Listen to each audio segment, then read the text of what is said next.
प्राप्त है। कम से कम 1000, 500, 2000 मंत्र तो डेली करते हो, चाहे कितने बिजी हैं, चलते फिरते बस में बैठ कर खाते पीते। परमात्मा ने बेरा है कि काल पीछा छोड़े को ना, और ना इसने भक्ति की फुर्सत दे, फंसाई सा दिया। तो परमात्मा ने ऐसी विधि बता दी कि नाम उठत नाम बैठत नाम सोत जागबे, नाम खाते नाम पीते नाम से ती लागबे। हमने देखा हमारे खेतों में जो हल जोड़ा करते थे हाली, कुछ तो हमारे मतलब हम उम्र थे, कुछ बड़े थे, तो तकरीबन हमने देखे वो क्या क्या करते, हल जोत रहे हैं और रागनी गा रहे हैं उसका पीछे पीछे है, कोई फिल्मी गाना गाता गाता अपना काम करे। परमात्मा के अब हम वही परिश्रम करते करते कहता आरती कर ले, रमैणी कर ले, और बातें मंत्र श्रवण करे राम नाम का, ना परमात्मा की महिमा के शब्द गान लग जा, तो वो उसके द्वारा बीजा हुआ अन्न भी परमात्मा के मंत्रित हो जाता है उस वाणी से, और फिर वो उस अन्न को कोई खावेगा उसका भी उद्धार होने लग जाएगा। इब गावा रागनिर पीवा बीड़ी और फिर बीज बोए रत राग, उसका क्या असर होगा फिर उस बीज से, सारे नशेड़ी हो गए उसी तरीके से। तो ऐसे ही हमने इस समाज को बदलना है, इस प्रोसीजर को चेंज करना है।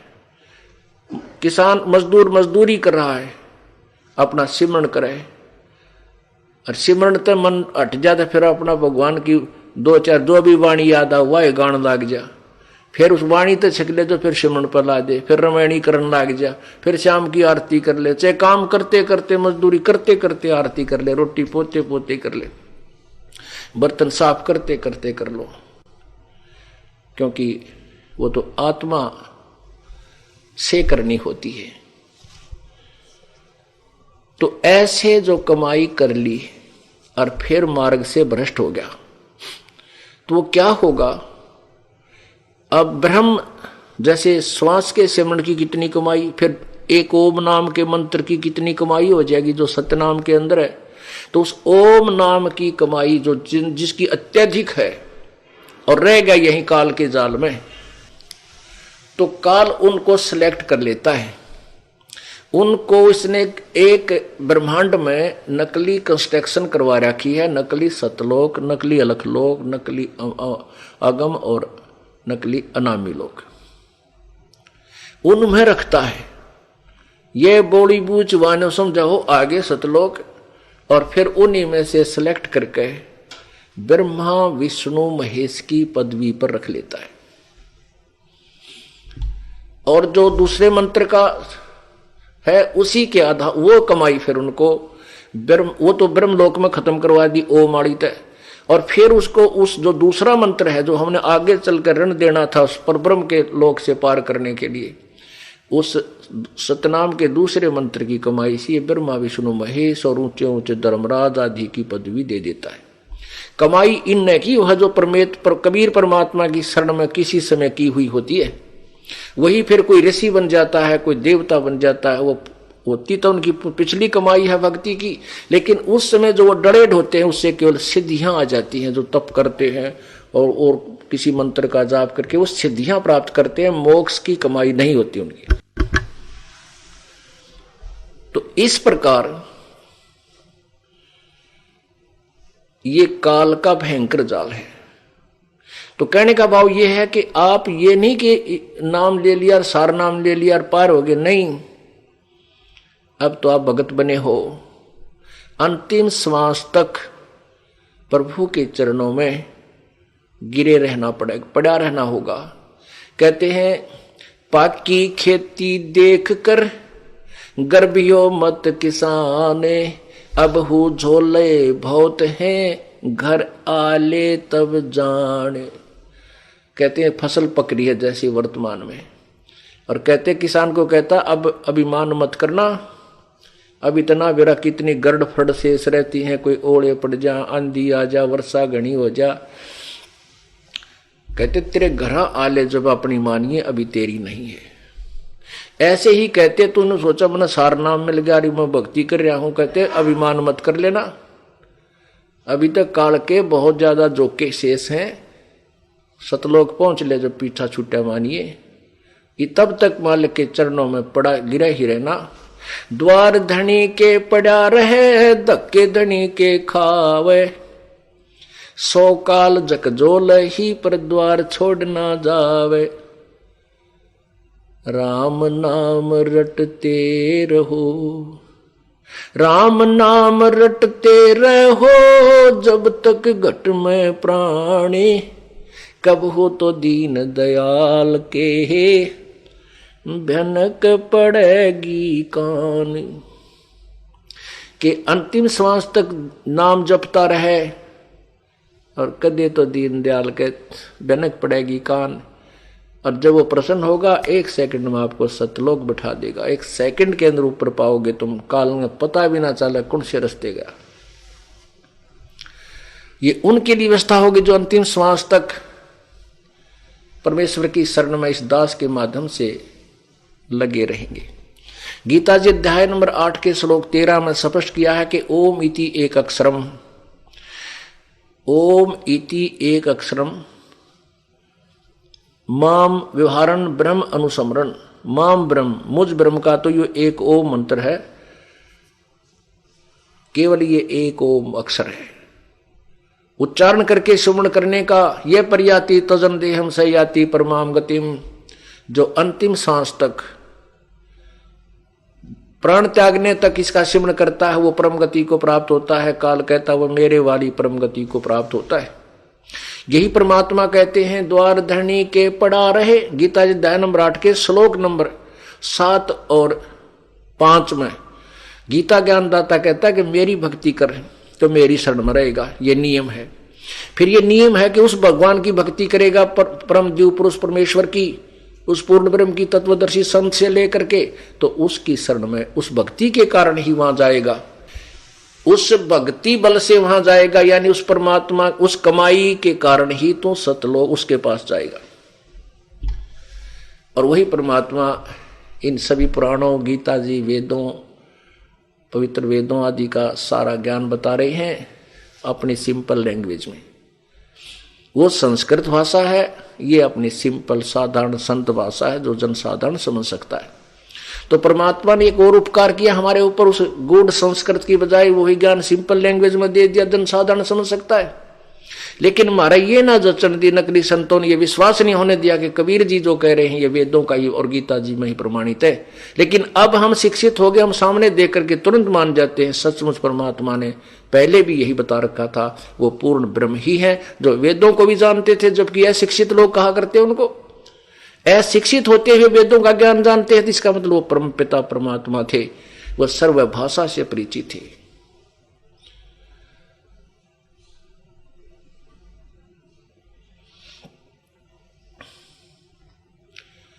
अब जो प्रसंग चल रहा है उसी पर आते हैं कि राजा अम्बरीश कौन थे।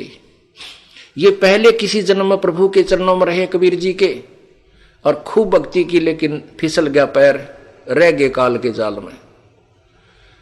और फिर परमात्मा का एक नियम है, जो जन मेरी शरण है ताका हूं मैं दास, गेल गेल लाग्या फिरूं जब तक धरती आकाश। परमात्मा कहते हैं जो मेरी शरण में एक बार आ गया किसी भी युग में, फिर मैं उसको छोड़ू नहीं। बाकी ये बात है कि वो अपने कर्म बिगाड़ देगा, मेरी मर्यादा का पालन ना करके अपने जन्म बढ़ा लेगा।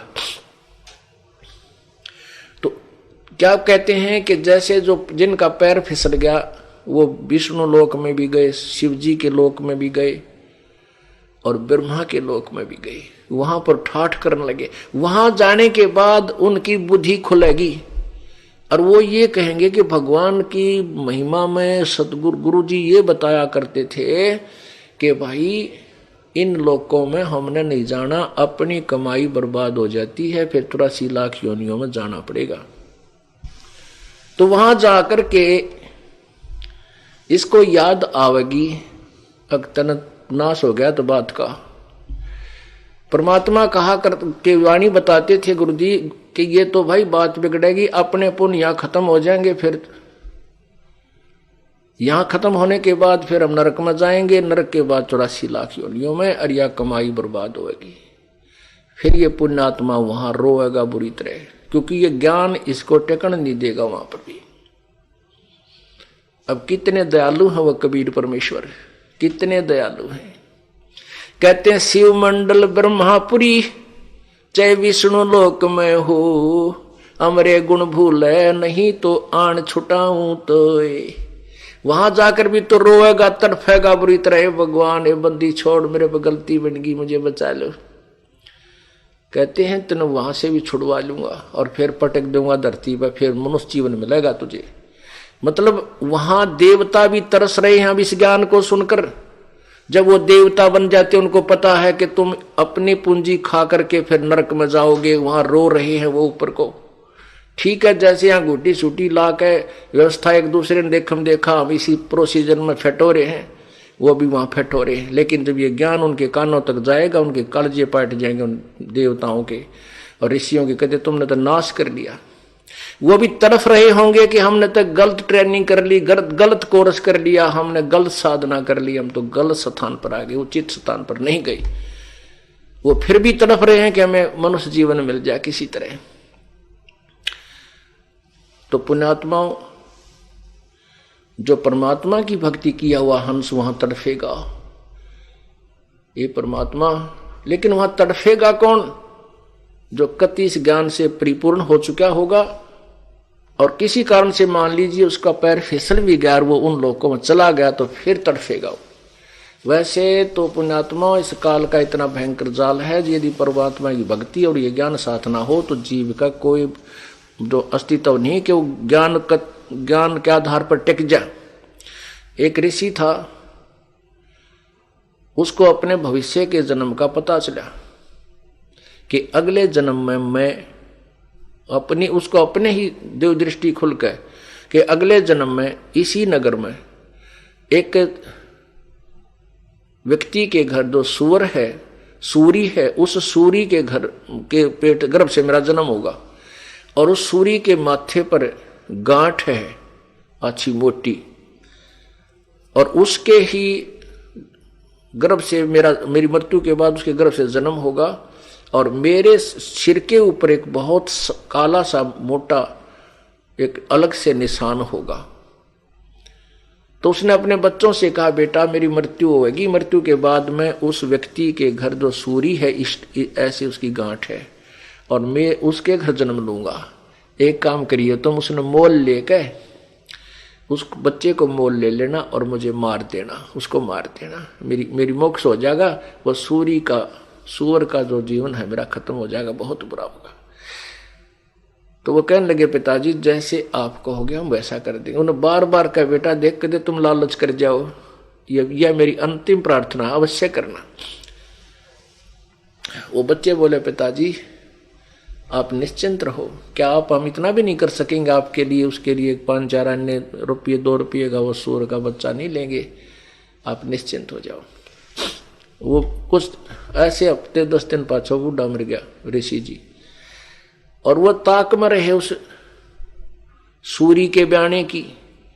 वह महीने 2 महीने में 6 महीने वह सूरी ने बच्चे दे दिए। वह जो गांठ थी शर्मन्यारी दिखे थी, उसके वही बच्चा हुआ जिसके सिर के ऊपर एक काला सा अच्छा निशान था। तो वो सूअर का बच्चा फिर अपने उन बहन भाइयों के अंदर मस्ती, उसका ऊपर का नीचे का लोट मारा, उनसे साथ खूब प्रेम से रह रहा है। अब वो बच्चे गए उस व्यक्ति से कहा, भाई ये बच्चा हमने मोल दे दे तू। उसने कर दिया, सौदा ले लिया। जब उन्होंने मोल ले लिया और उनने वो बच्चा उठान लग गए, वो भाग लिया, फिर पकड़ा भाग भूख है। और वह कहे, पिताजी हम आपके अपने वचन को पूरा करने आए हैं। जब वो सूअर का बच्चे में चेतना दे दी काल ने, वो सूअर का बच्चा कहता है, भाई बेटो मुझे मत मारो, मेरे मारने से तुमने क्या मिलेगा, क्यों पाप के भागी होते हो। तो कहने लगे, पिताजी आपने तो कहा था भाई इसको मोल लेकर के मुझे मार देना। ने बोला, भाई मुझे मत मारो, मेरा दिल लग रहा है, मेरे भाई बहनों में यहाँ पर मैं ठाठ से रह रहा हूँ, मुझे कोई तकलीफ नहीं, मत मारो मत। उन्होंने छोड़ दिया, भाई मत मारो, क्यों मारा, जो पाप तो वैसे पाप ही है। तो ये समस्या है इस काल की। जब एक सुअरी के बच्चे के जन्म में वहां उस अपने परिवार में इतना व्यस्त हो गया, इतना खुशी मना रहा है, और स्वर्ग में जाए पास देवता कद्दे भी इस बात को हृदय से नहीं कहेंगे, ऊपर से कह भी दें भाई मानुष जन्म इबका हो गया, तो हम जो है ना वो भक्ति या नहीं करें, मोक्षशाली करेंगे, तत्वदर्शी संत ढूंढेंगे, यान दे फिर अंडी पाक जाए, अपनी अपनी डफली अपने अपने राह, क्यों काल की बहुत भयंकर मार है। तो ये वहां पर हृदय में कसक के भगवान ये तो गलत स्थान पर आगे तड़फेगा, वो एक आध ही होता है। कहते हैं उसकी वो जो मेरी प्यारी आत्मा ऐसे वहां तड़फ करेगा, उसके पास पहुंच जाऊंगा, उसको शरीर को ऑफ कर दूंगा वहीं से, देव वाले शरीर को, और उसको ले आऊंगा वहां से, फिर मनुष्य शरीर दे दूंगा। अब देखो वो परमात्मा तो हमारे लिए इतने खाड़े वरन लाग रहा, और हम कति बालक की तरह उसकी तरफ परवाह नहीं कर रहे। तो पुण्यात्माओं ये बातें कहन सुन की नहीं, ये कर पाड़न की है।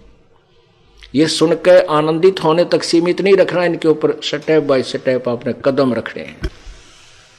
शिव मंडल ब्रह्मापुरी चाहे विष्णु लोक में हो, अमरे गुण भूले नहीं तो आन छुटाऊं तो कहते मैं तेरी वहां से भी पीछा छुटवा दूंगा और फिर तुझे मानुष शरीर दे दूंगा। लेकिन मानुष शरीर पाके फिर वही बकवादा बढ़ जावे हम। तो इससे क्या है, जैसे आपने संत परमात्मा की वाणी सुनी कि चलते मार्ग जोगिर तासर नाही दोष, कह कबीर बैठा रहे उसको करने कोश। अब जैसे परमात्मा ऑप्शन दे रहे हैं कि जो कतिये नहीं लगा इस मार्ग पर अभी तक, बिल्कुल स्टार्ट नहीं करी जिसने भक्ति या सत्य भक्ति, वो तो बिल्कुल अभी तक सारा काम उसका शेष है, सारा सफर शेष है। और जो चलते मार्ग गिर गया वो कुछ तो सफर तय कर चुका है, यदि आगे बर्बाद ना करेगा तो। अब पुण्यात्माओं मान लीजिए, अब देखो जो आपको कहानी दास सुना रहा है इस तत्व ज्ञान को निखार रहा है कि जैसे राजा अम्बरीश जी कितनी पुण्यात्मा होंगी जो सतयुग में राजा बने। सतयुग में तो सिंपल मैन भी बहुत सुखी होता है, राजा को तो बहुत ज्यादा सुख होता है, क्योंकि उसमें उस समय कर्तगनी लोग नहीं होते, जनसाधारण भी बहुत सुख से रहता है, और राजा तो बहुत सुखी होता है हर, क्योंकि उसकी तो संकेत में राजा नौकर सब व्यवस्थाएं खाने की पीने की रहने की सब होती है, और फिर भी भक्ति कर रहा है। यानी कितनी पुण्यात्मा होगा, इतने सुख में भी भक्ति इतनी दृढ़ता से कि दुर्वासा जैसे उस कर्म सन्यासी जो सिद्धि में फूला फिरा था उसके छक्के छुड़ा दिए। यानी अपने सतर के पहलवाना न घेर देगा, लेकिन जो हिंद केसरी होगा वो तो सब न ठोकर ठाठा गए।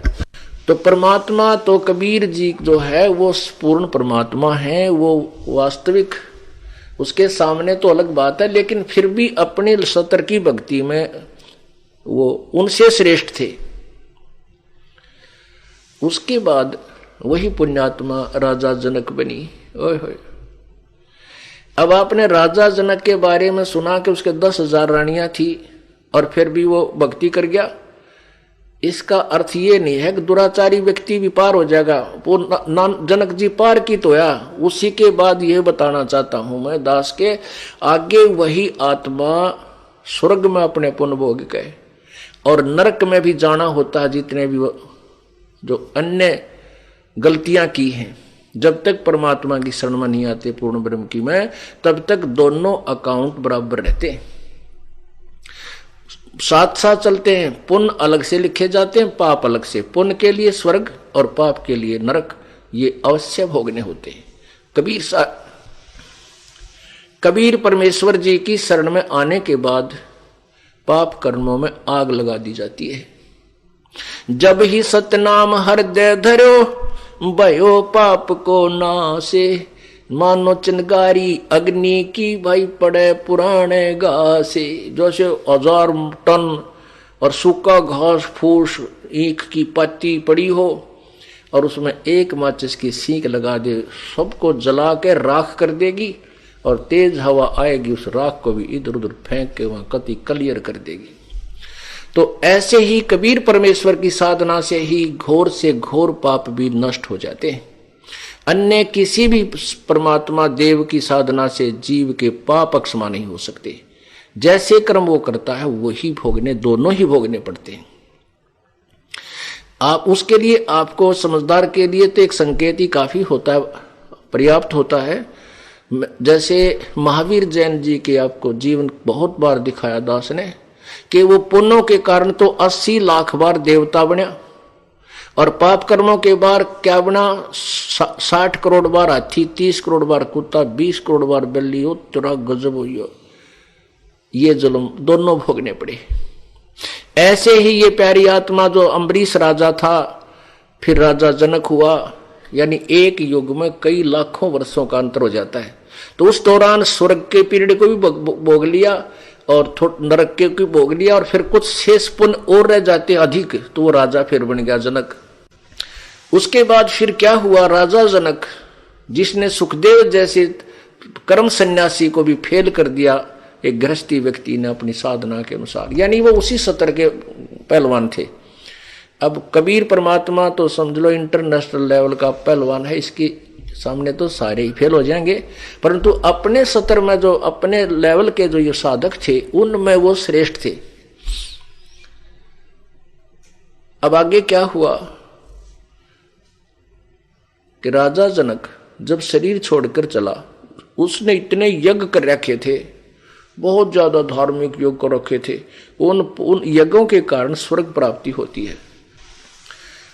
और विष्णु जी के उस एक मंत्र का जाप उसने कर रखा, परमात्मा मिले थे उसको, लेकिन ये लोग नहीं मानते, उस अज्ञान के ऊपर बहुत दृढ़ हो जाते हैं। उन्होंने उनमें से एक मंत्र अच्छा लगा विष्णु जी वाला, उस ये 5 मंत्रों में से उस एक की, और साथ में माया प्राप्ति के लिए शक्ति का जो बीज मंत्र ये दास आपको देता है, उन दोनों की रटना, उनका दोनों का जाप करता रहा। उनके आधार पर विष्णु लोक में गया और यहां उसको माया की अधिकता प्राप्त होगी। जाते समय और बहुत ज्यादा उसने यज्ञ कर रखे थे, पुण्य यानी धार्मिक यज्ञ कर रखे थे, भंडारे आदि करते थे ये राजा लोग, वो भी किए हुए थे। तो वो विमान में बैठकर गया, विष्णु जी के मतलब लोक को चला। तो रास्ते में काल का जाल देखो पुण्यात्माओं कैसा भयंकर है, ये प्राणी अनाथ जीव कैसे निकल सकता काल के जाल से, जब तक कबीर परमात्मा की शरण हमें नहीं रहेगी। अब वहां एक नरक के साथ से, एक नरक के अंदर 12 करोड़ आत्माएं अपने पाप कर्मों को भोग रही थी, बुरी तरह चिल्ला रही थी, हाहाकार मचा हुआ था। वहां से राजा जनक जी का विमान निकाल दिया। राजा जनक ने, क्योंकि संत में दया होती है, उसने उन अपने साथ जा रहे जो भगवान के जो पार्षद थे, अर्थात वो सैन्य भगवान के दूत थे, उनसे कहा देवदूतों ये चिल्लाहट की आवाज किसकी है। उन्होंने बताया कि राजन यहां पर एक नरक है, उसमें अपने किए हुए पाप कर्मों का भोग ये आत्माएं भोग रही है, इसलिए इनकी हाहाकार मची हुई है। उसने कहा कि मेरा विमान रोको। किसने? जनक जी ने, मेरा विमान रोको। विमान रोक दिया कि इनको कहो कि इनको तंग ना करें, इनको छोड़ दो, बार जितनी भी इसमें आत्माएं नरक में है। देवदूतों ने कहा कि राजन यहां आपका आदेश नहीं चलता, आप यहां राजा नहीं हो, यहां तो धर्मराज का आदेश चलता है। वो यहां का यानी धर्मराज का के आदेश से ये इस नरक रूपी जेल में डाल दिए गए हैं, और यहां का यमराज राजा है ये जेलर। और जब तक धर्मराज इसको आदेश नहीं देगा यमराज को, तब तक ये नहीं छोड़ सकता, ये जेलर इनको बरी नहीं यहां से निकलने देगा। तो उन्होंने धर्मराज को बुलाया कि धर्मराज को बुलाओ। आ गया धर्मराज। राजा जनक ने कहा, हाँ, उसने कहा कि या तो मैं भी आगे नहीं जाऊंगा, यही रहूंगा। देवदूत कहने लगे जी ऐसा नहीं, आप यहां नहीं रह सकते, क्योंकि आप तो स्वर्ग अधिकारी हैं, आपको स्वर्ग में जाना है। कहना मैं नहीं जाऊंगा, या तो इनको भी छोड़ो और नहीं मुझे भी यहीं छोड़ दो। तब उन देवदूतों ने धर्मराज से टेलीफोन मिलाया, कांटेक्ट किया कि ऐसे ऐसे ये राजा ऐसे ऐसे एक जिद कर रहा है। तो धर्मराज वहीं आ गया। तब उन्होंने भी कहा कि आप चलो राजन, अपना स्थान ग्रहण करो स्वर्ग के अंदर, और ये तो पाप, इनके जो पाप कर्म इनको भोगना ही पड़ेगा, ये तो हार्ड एंड फास्ट रूल है यहाँ का। राजा बोला नहीं, मुझे भी छोड़ दो यहीं पर, या इनको मेरे साथ और स्वर्ग भेज दो, मुझे इनका दुख देखा नहीं जाता। तब धर्मराज ने कहा, सोचा भाई तो अच्छा पंगा पाया इसने। तब धर्मराज ने कहा जी एक विकल्प है इसका, आप अपने पुण्य दे दो इनको, आपके पुण्यों के आधार से हम इनको छोड़ देंगे। राजा ने कहा ठीक है, मैं इनकी जमानत देता हूं, मैं अपने पुण्य इसको इनको 50% आधे पुण्य दे दिए। अब झाड़ दिया पल्ला सा, सारी उम्र की कमाई व जीवन की आधी दे दी वहां पर। अब उनके कारण वो 12 करोड़ आत्माएं विमान में बैठा के उसके साथ पैरेलल दूसरे विमान में उसके साथ साथ भेज दिया, स्वर्ग में चली गई। अब राजा जनक की तक कमाई का नाश करवा दिया। दया भाव, दया भी हिसाब की हो, इसी दया के होगा अपने पैर में कुहाड़ा मार ले, नहीं। परमात्मा कहते हैं जो हम कहें करे जो कोई, मन धारे सो देखे, और लक्षण योग लखावा निर्गुण बहुत धरे नहीं भेख है, यानी फिर जन्म नहीं होगा। जो हम कहें ऐसे करते रहना, आपका मन 1 मिनट में दयालु हो जाएगा, और 1 मिनट में उससे के प्रति दे इतना क्रोधी हो जाए, मन दे जूता दे उसने, तो ये के दया हुई। एक भगत था, एक ऐसे ही मनमुखी व्यक्ति, क्योंकि दया तो होती ही है पुण्यात्माओं में, लेकिन जब तक सतगुरु शरण में होते हुआ दया भी पूर्ण नहीं हो सकती उसकी। उसने एक बुढ़ा आदमी देखा और बाहर बैठा हो, घरवाला ने बाहर काट रखा और उसका बड़ा दुखी हो रहा, रो है। उसने दया आई, कहने लगे बाबा क्यों रो रहा है? वो बोला मेरे बच्चे सेवा ना करते, मन तंग कर रहे हैं, नो कहे कितना थूक दे है, फलान कर दे है, मेरी कोई सेवा नहीं करते, बाहर बैठा दिया मैं। वो बोला चलो मेरे साथ, वो दयालु, मैं आपकी सेवा करूंगा। वो बूढ़ा उसके साथ आ गया। अब 2-3 दिन तक, 1 हफ्ता तक करी सेवा, फिर बूढ़ा जुकाम खांसी हो जा, उड़े थूक दे। अब वो एक दिन उसके साथ छो उठा, बूढ़ा ठा के बाहर पटक दिया, अमर भाग तंदाड़ा सारा नाश कर दिया। वो दया खत्म होगी। पहले दयालु बना घर लाया, फिर ऐसा छो उठा बाहर पटक दिया, ठा के चल अपने घर ने, रोज का पंगा तेरा से। तो कहने का भाव ये है कि यह दया भी सिद्ध देगी फिर तुमने। तो परमात्मा कहते जो हम कहें ऐसे करो। अब जैसे उसने दया आई, 12 करोड़ छुटवा दिए, स्वर्ग पहुंच गए, ठीक है। अब उन 12 करोड़ आत्माओं के जब तक राजा जनक द्वारा संकल्प किए हुए दिए हुए पुण्य उनके साथ वो बांट दिए, सब में जितनी रेसों में थे 12 करोड़ में बांट दिए। तो 12 करोड़ जब तक उनके पास राजा जनक के दिए हुए पुण्य रहेंगे तब तक वो स्वर्ग में रहेंगे। उसके बाद फिर उन्हीं पाप कर्म जो शेष थे उनको भोगने के लिए पुण्य उसी नरक में डाला जाएगा, वो अपना कर्म फिर भोगेंगे। और वो दुख न्यो का न्यो रह गया, और राजा जनक की कमाई आधी खत्म करवा दी, बाकी शेष स्वर्ग में खाली। उसके बाद वही प्यारी आत्मा कलयुग के अंदर, ये त्रेता युग की बात है, अब द्वापर युग बीच में गया तो राजा जनक के जीवन के साथ जीव के साथ के बीती होगी, वो तो अवर्णनीय है। जैसे इसके लिए महावीर जैन जी का इतिहास आप देख सकते हो। और फिर वही प्यारी आत्मा पश्चिमी पाकिस्तान, पहले तो हिंदुस्तान ही था ये सारा, उसमें श्री कालूराम मेहता खत्री के घर में श्रीमती तृप्ता देवी जी की कोख से सन 1469 में वही राजा अम्बरीश और राजा जनक वाली आत्मा श्री नानक जी के रूप में अवतरित हुई, जन्म हुआ। अब वो पहले तो राजा था अपने पुण्य कर्मों से, उसके सामने कितने नौकर करबद्ध खड़े रहा करते थे। और जब वो सब पुण्य अक्षीण हो गए, फिर स्वयं सुल्तानपुर के नवाब के वहां एक नौकरी करनी पड़ी उसी आत्मा ने।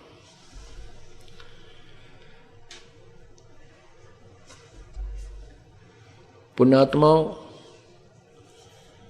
कहते हैं गुरु बिन काहू न पाया ज्ञाना, जो थोथा बुस छड़े किसाना। गुरु बिन वेद पढ़े जो प्राणी, समझे न सार रहे अज्ञानी। अब जिस भी सतर की भक्ति आपने करनी है आप करते हो, उस सतर की भक्ति भी उसी सतर के संत से लेकर ही आपकी चलेगी। जैसे राजा जनक विष्णु जी का उपासक था, विष्णु जी की तरफ से उसको एक नॉमिनेटेड था अपना यानी संत उपदेश अधिकारी बना रखा था। उससे उपदेश लेकर ही सुखदेव ऋषि, जो पहले उसकी बैटरी चार्ज थी, पहले वो सिद्धियों से भरा हुआ था, धीरे धीरे वह समाप्त हो जाती हैं फिर, तो उसको भी स्थान नहीं था बगैर गुरु के स्वर्ग में भी जाने का। उसको भी स्वर्ग तक जाने का अधिकार नहीं था, आज्ञा नहीं थी स्वर्ग में रहने का। वो भी जब अधिकारी हुआ तब अधिकारी हुआ जब राजा जनक से उपदेश ले लिया। अब आपको थोड़ी गुरु महिमा सुनाते हैं।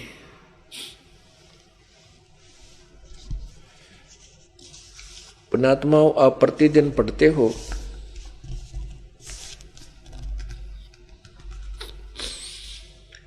नित्य नियम के अंदर, लेकिन आपने एक रूटीन बना लिया कि नित्य नियम तो करना ही करना है, बस फटाफट कर लो आज। अब इसको नित्य नियम को करे, ध्यान से सुने, उसमें क्या क्या आदेश है प्रभु का उसके ऊपर विचार गहनता से करे प्रतिदिन, ताकि आप डगमग ना होगे। इसलिए दिया आपको ये। और आप पढ़ते हो, इसके क्रिया इसके विपरीत करते हो, तो आप वही होगे जैसे पहले हम गीता जी का ज्ञान पढ़ते थे और पूजा उस ज्ञान के विरुद्ध करते थे। तो क्या फायदा उस पढ़ने और पढ़ाने का? उस नित्य नियम की क्या फायदा हुआ नित्य नियम का? ये आपको जो भक्ति बोध में वाणी बताई है, इनके अनुसार अपना जीवन भी आपने सुचारू रखना है। तो क्या बताया है? दंडवतम गोविंद गुरु बंधु अविजन सोए, पहले बहे प्रणाम तिन नमो जो आगे होए। गुरु को कीजे दंडवत कोट कोट प्रणाम, कीट न जाने भृंग को यूं गुरु कर हैं आप समान। अब देखो गुरु कौन होते हैं। अब जैसे ये 3 लोक के गुरु हैं और ये जैसा भी इनको ज्ञान है ये साधना बताते हैं और कहाँ तक स्वर्ग तक पहुंच जाते हैं। फिर स्वर्ग में अपने पुण्यों को क्षीण करके फिर 84 लाख योनियों में पुनः लौट आते हैं। तो ऐसे गुरुओं से हमें लाभ कुछ नहीं। इसलिए अब सतगुरु शब्द प्रयोग करना पड़ा, अन्यथा गुरु शब्द बहुत होता है। सतगुरु इसलिए कहा जाता है जो सच्चा ज्ञान प्रचार करे, जो तत्वदर्शी संत है वही सतगुरु कहलाने का अधिकारी है। तो परमात्मा कबीर जी स्वयं ही सतगुरु बनकर आए थे, तत्वदर्शी संत बनकर आए थे, लीला की थी उन्होंने। इसलिए हम सतगुरु कबीर परमेश्वर भी कहते हैं। तत्वदर्शी संत कबीर साहेब यानी कबीर प्रभु। तो यहां क्या बताया है कि और सतगुरु के स्थान पर फिर गुरु शब्द इसलिए प्रयोग करते हैं कि ये गुरु ही नहीं है जो इनकम्प्लीट नॉलेज रखते हैं। मास्टर वही होता है, गुरु वही होता है जो कंप्लीट नॉलेज रखता है। इसलिए गुरु शब्द ही बहुत है, लेकिन ये गुरु नकली अपने फीत लगा ली, इसलिए सतगुरु कहना पड़ा जो सच्चा ज्ञान बतावे।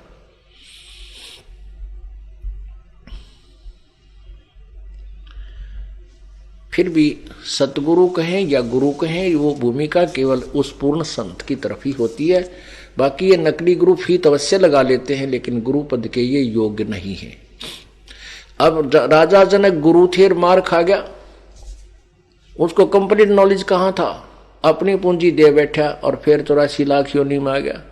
फिर वो परमेश्वर कितने दयालु हैं, कबीर परमेश्वर उसी प्यारी आत्मा के साथ कहाँ पहुंचे, पंजाब में,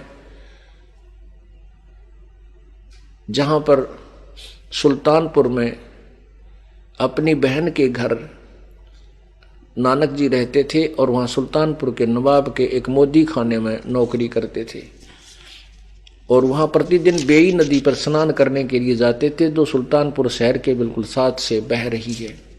वहां प्रभु मिले थे। ये कहानी आपको अभी सुनाएंगे आगे। तो कहते पूरा संत मिलेगा जब यो रोग कटेगा जन्म और मृत्यु का। क्या बताते हैं भाई, फिर जब गुरु मिल जाए पूर्ण, उसके प्रति हमारी क्या श्रद्धा होनी चाहिए। क्योंकि जैसे नकली गुरुओं से त्याबिरान माटी हो रही थी और अपनी पूंजी कति खत्म करके अब नानक जी क्या बन गए, सिंपल एक नौकर बन गए। लेकिन उनके अंदर भक्ति की कमाई फिर भी थी जो परमात्मा की शरण मिली। इस कारण से उनके हृदय में प्रभु की चाह तड़फ विशेष थी, जिस कारण से वो हिंदू धर्म में जन्म, पवित्र हिंदू धर्म में जन्म होने के कारण नानक साहब जी गीता भी पढ़ते थे और फारसी आदि भी सीख ली थी, क्योंकि उसमें अरबी फारसी भी सीख ली थी, संस्कृत भी कुछ सीखी हुई थी। ब्रजलाल पांडे से वो पढ़ा करते थे। लेकिन फिर भी प्रभु की चाह न्यारी थी। जैसे उनके पिताजी ने जब वो सौदा करने के लिए भेजे तो उन्होंने सारा सामान जो लेकर गए थे, पैसे सभी का सामान खरीद के और साधु संतों को भंडारा करके खाली हाथ आ गए। तो उनके पिताजी ने कहा कि तू नाश करेगा। नानक जी के पिताजी ने कहा तू ऐसा लड़का पैदा हुआ, क्या सौदा करके आया तू उस पैसे का। श्री नानक जी ने कहा कि मैं तो सच्चा सौदा कर दिया पिताजी। अब क्या सच्चा सौदा कर दिया कि भंडारा कर दिया, भगवान के बच्चों को खिला दिया। तो तब उन्हें सोचा, क्योंकि हम संसारिक लोग हैं वो, और संसारिक जो क्रियाएं हैं वो साधु संतों की क्रियाएं से कति विपरीत हैं, उनकी विचार भी विपरीत हैं। इसलिए दोनों पिता पुत्र में कभी नहीं बनी, क्योंकि संत वापस नहीं चला करते थे, वो समाज के अनुसार नहीं चल सकते। तो इसलिए वो उनको वहां भेज दिया उनकी बहन के पास कि इसको कितना छोटी मोटी नौकरी में लगा दो, ये बिजनेस के योग्य नहीं है। तो वो नौकरी वहां करते थे। ब्रजलाल पांडे से जैसा भी उन्होंने ज्ञान ग्रहण किया था कि श्री कृष्ण सर्वोपरि भगवान है, अजरो अमर है, विष्णु अवतार है, गीता जी का ज्ञान श्री कृष्ण जी ने ही कहा है, ऐसा श्री नानक साहब जी ने कति घोट रखी थी ये बातें। अब आपको ये कथा पहले सुनाता हूं, उसके बाद ये गुरु महिमा कुछ अंश सुना देंगे। पुण्यात्माओं, नानक साहब जी का जन्म सन 1469 और परमेश्वर कबीर जी का प्रगट होना, प्रगट दिवस यानी प्राकट्य सन 1398 से सन 1518 तक, और नानक जी सन 1469 में उनका जन्म हुआ। तो इससे सिद्ध है कि नानक साहब और कबीर साहब समकालीन थे। समकालीन मीन एक ही समय में पैरेलल उनका जीवन रहा है। परमात्मा काशी बनारस में धानक की जुलाहे की भूमिका कर रहे थे और कहते हैं गोता मारूं स्वर्ग में जा बैठूं पाताले, गरीबदास ढूंढता फिरूं अपने हीरे मोती लाल। कबीर परमात्मा गरीबदास जी को बता रहे थे कि बेटा मैं अपने हीरे मोती माणिक इनको ढूंढता फिरता हूँ, गोता मारूं स्वर्ग में और फिर जा बैठूं पाताल, सब लोगों में 1 सेकंड में पहुंच जाता हूँ और अपनी प्यारी आत्माओं को ढूंढ ढूंढ कर उनको अपने बारे में ज्ञान समझाता हूँ। तो परमात्मा को अपनी आत्मा का पता चला, पता तो था ही उनको। नानक साहब जी सुल्तानपुर के नवाब के यहाँ नौकरी करते थे मोदी खाने में, और प्रतिदिन बेई नदी के ऊपर स्नान करने जाया करते थे और वहीं बैठकर कुछ देर अपनी साधना भी करते थे। जैसा भी उसने गीता का ज्ञान ब्रजलाल पांडे से जो उन्होंने पढ़ा सुना था। एक दिन परमात्मा कबीर परमेश्वर वहां प्रगट हुए थोड़ी सी दूरी पर और एक जिंदा महात्मा के रूप में, जिंदा महात्मा एक साधु के रूप में, जो एक काला और कोट पहनते हैं, घुटनों के से नीचे का, टखनों से थोड़ा ऊंचा, पिंडलियां तई का, और केवल एक कच्छा पहनते हैं और एक टोप ऊपर पहनते हैं, काला सा टोप, ऊंचे टोप पे शायद ऐसे चोटे से गानू ऐसे न ऊंचा सा। तो उस वेशभूषा, जैसे आपने सुना है कि धर्मदास साहिब, धर्मदास जी, सेठ धर्मदास जी जो बांधवगढ़ के रहने वाले थे, और वो वृंदावन मथुरा में ऐसे ही अपने हिंदू साधना करता हुआ, हिंदू पवित्र हिंदू धर्म के अनुसार साधना करता हुआ तीर्थों पर भ्रम रहा था, भटक रहा था, भ्रमण कर रहा था। तो वहां परमात्मा यही जिंदा रूप धारण करके गए थे और उसको कहा था, अपने आप को दास कहा था और उसको महात्मा जी कहा था, सुन वैष्णो बैरागी।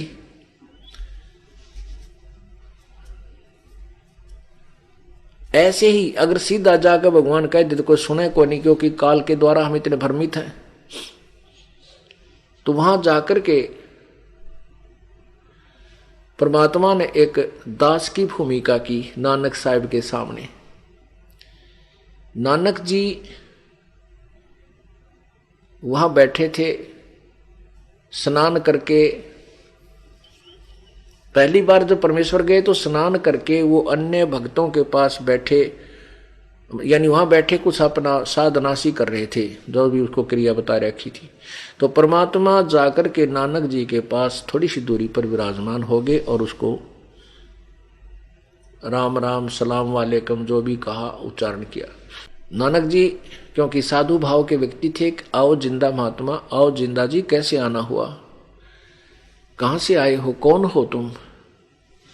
परमात्मा ने परिचय दिया कि मैं एक धानक जाति से बिलोंग करता हूं, बनारस में रहता हूं और मैंने रामानंद जी महाराज, स्वामी रामानंद जी, पंडित स्वामी रामानंद जी से दीक्षा भी ले रखी है, लेकिन मेरी संतुष्टि नहीं है, मुझे ज्ञान प्राप्त पूरा नहीं हुआ, पूर्ण मोक्ष मार्ग मुझे चाहिए। उसके लिए मैं जगह जगह साधु संतों के बारे में घूम भटक रहा हूँ। इस क्षेत्र में आया तो आपके बारे में मुझे सुना कि आप बड़े त्यागी वैरागी हैं, आपने ऐसे ऐसे, आपके पिताजी ने आपको सौदा करने के लिए भेजा था, आपने उस पैसे का ही भंडारा कर दिया, आप तो बड़े महान आत्मा हो, आप महापुरुष हो। आपकी महिमा सुनकर वहां जनसाधारण से मैं आपके पास अपने कल्याणार्थ आया हूं। अब नानक जी कहने लगे कि जिससे कोई ज्ञान लेता है उसको गुरु बनाया जाता है। परमात्मा बोले कि मुझे तो ज्ञान की आवश्यकता है, कल्याण चाहिए, मैं आपको अपना गुरु धारण कर लूंगा। अब नानक जी कहने लगे कि सुन जिंदा, जो साधना तो मुसलमान धर्म में करते हो ये ठीक नहीं है। श्री कृष्ण जी सुप्रीम पावर हैं, श्री कृष्ण जी के बराबर इस पृथ्वी पर कोई नहीं है। ब्रह्मा विष्णु महेश ये एक ही शक्ति है, विष्णु अवतार ही श्री कृष्ण रूप में आए थे और इन्होंने ये अजरो अमर है, इनके कोई माता पिता नहीं है, सर्वश्रेष्ठी रचनार है सारे। ये ऐसे ऐसे पूरी जो भी हो गया सापिटा ज्ञान उन्होंने सुन रखा था, हम जैसा हम हिंदुओं ने सुन रखा था वही उन्हें पांड्या ने उस प्यारी आत्मा को सुना रखा था, वही उन्होंने ग्रहण किया हुआ था। क्योंकि नानक जी का पवित्र हिंदू धर्म में जन्म होने के कारण और परमात्मा में आस्था होने के कारण अधिक रुचि थी श्री गीता जी के अंदर। तो फिर जैसा भी उसने ज्ञान प्राप्त था नानक जी को, वो परमात्मा को सुनाने लगे, जिंदा महात्मा को, कि प्रतिदिन गीता जी का पाठ करना चाहिए। इसके अंदर वो रहस्य, गुड रहस्य है, इसके अनुसार ये जाप पाठ करने से मोक्ष हो जाता है। अब परमात्मा ने कहा कि नानक जी, मैं आपसे कुछ प्रश्न कर सकता हूं?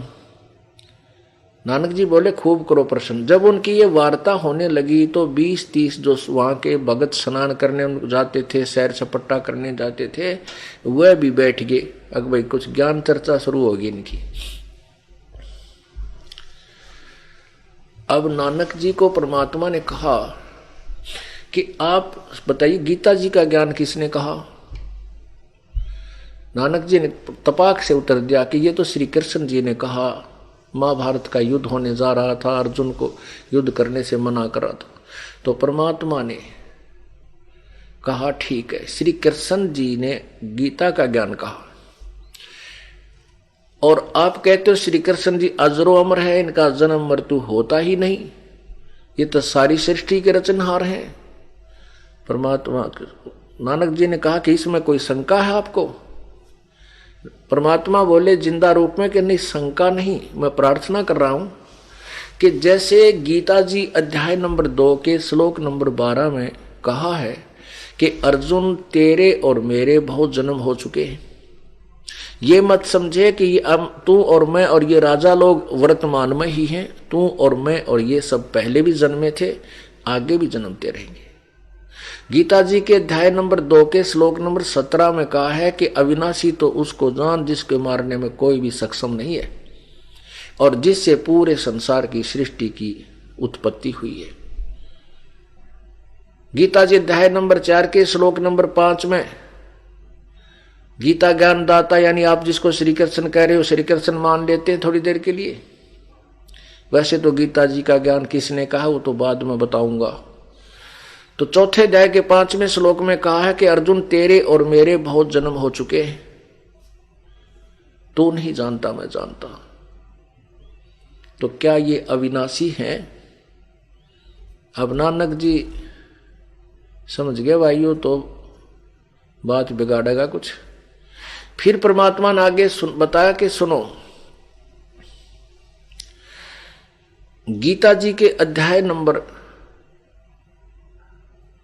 18 के श्लोक नंबर 62 में कहा कि अर्जुन तू सर्वभाव से उस परमेश्वर की शरण में जा जिसकी कृपा से तू परम शांति और शाश्वत स्थान यानी सदा रहने वाले सचखंड को प्राप्त होगा, सत्यलोक को प्राप्त होगा। गीता जी अध्याय नंबर 15 के श्लोक नंबर 4 में स्पष्ट किया है कि जब तत्वदर्शी, जैसे गीता जी अध्याय नंबर 4 के श्लोक 34 में कहा है कि उस परमात्मा के पाने के लिए किसी तत्वदर्शी संत की खोज कर उन संतों को दंडवत प्रणाम कर भली भांति उनको निष्कपट भाव से उनसे प्रसन्न कर, फिर वो तत्वदर्शी संत तुझे परमात्म तत्व का ज्ञान कराएंगे। वैसे भक्ति कर और उसके आप परमात्मा के पाने का क्या मंत्र जाप करते हो? परमात्मा ने प्रसन्न किया। नानक जी ने कहा कि मैं ओम भगवते वासुदेव नमः, ओम वासुदेव भगवते नमः। परमात्मा ने कहा ये ज्ञान कहाँ लिखा है? अब गीता पढ़ा करते थे तो भी नहीं पता था। तो कहते हैं परमात्मा ने कहा कि गीता जी के अध्याय नंबर 8 के मंत्र 13 में गीता ज्ञान दाता कहता मेरा तो केवल एक ओम मंत्र, इसका ना भागवते नमः ना कोई वासुदेव नमः, ओनली ओम। अब नानक जी रोज पढ़ते थे गीता जी को, गीता जी के श्लोक याद तो उनके थे ही। अब अंदर अंदर से तो वो टूटते जा रहे हैं कि सचमुच ये तो कत्ती नया रहस्य जो है ना उद्घोषित हो रहा है। और गीता जी अध्याय नंबर 17 के मंत्र नंबर 23 में कहा कि ओम तत्सति निर्देश ब्रह्मण्य त्रिविध समर्थ है। उस ब्रह्मण्य माने उस सच्चिदानंद घन परमात्मा का तो 3 ओम तत्सत के लिए एक 3 मंत्र का और 3 विधि से सिमरण करने का मंत्र है, ये कहा गया है। तो आप जाप क्या कर रहे हो? और यदि श्री कृष्ण यानी गीता ज्ञान दाता आप मानते हो और वही सुप्रीम पावर है, तो किसके लिए वो कह रहा है कि उसकी शरण में जा? वो परमात्मा कौन है? तो परमात्मा बोले कि वो मैं बताऊंगा और मैं हूं वो भगवान।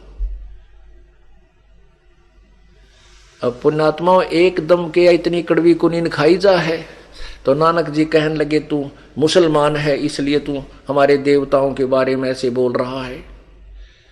अब परमात्मा ने देख लिया भाई पिला लिए सींग काल ने, क्योंकि काल अंदर आता है तभी आदमी सच्चाई को सुनकर भी स्वीकार जल्दी से नहीं करता है। तो कहने लगा जी नाराज ना हो, राम राम मैं चालू। परमात्मा उठकर चल पड़े। अब जब वो जालिए नानक जी सुन्न हो गए और ऐसे बैठे हैं कि भाई बात तक काटे की कह गया, कति 100 की 100 सत्य है। और वो दूसरे जो बैठे थे वो कहने लगे कि नानक जी ये कौन था। अब नानक जी उस समय तो कुपित थे, कहने लगे ये दान का काशी का रहने वाला हमारे भगवानों के बारे में पता नहीं क्या बोल रहा था। और कहता है रामकृष्ण तो नासवान है। देखा ना, चला गया उठ के। जब मैंने इसको ताड़ा, अब ये मन है ना जब तक है भी तब तक ये बकवाद ही करता है। जब आत्मा उभर जाएगी यो कति नरम हो जाएगा। या आत्मा नम्र है और यू काल सुख की जो है ना इसको अकड़ पैदा करता है इसका नाश कराने के लिए। और अहंकार जीव का सबसे बड़ा शत्रु है। तो नानक जी अंदर से टूट चुका था, नौकरी पर भी गया, सारी रात चिंतन करता रहा भाई ये बात तो काटे की है। गीता जी को खोलकर पढ़ रहा है, देख रहा है, जो की तो बातें सारी स्पष्ट है कि वो भगवान है कौन। फिर अंदर से प्रार्थना करता है, हे रब्बा एक बार उस संत को फिर भेज दे मेरे पास। परमात्मा चरण छू लूं, पकड़ लूंगा उससे पूरी डिस्कस करूंगा, मैं उसके साथ कोई विरोध नहीं करूंगा। अंदर से कई महीनों तक 6 महीने तक ऐसे तड़फते रहे, रोते रहे, और जो साधना करते थे वो करने को मन कति नहीं करे। परमात्मा अंतर्यामी है, परमेश्वर फिर प्रकट हो गए कि अब यो लोहा गर्म हो लिया। 6 महीने के बाद परमात्मा फिर गए उसी स्थान पर। वो स्नान करने के लिए तैयारी कर रहे थे नानक जी, और 2 नौकर थे वो उनके कपड़े लिए खड़े थे। और नानक जी स्नान करने के सतिथि में और दरिया में प्रवेश करने ही वाले थे। तब उस दिन परमात्मा ने ऐसी लीला की कि उस दिन केवल वो नानक जी को दिखाई दे रहे, अन्य किसी को नहीं।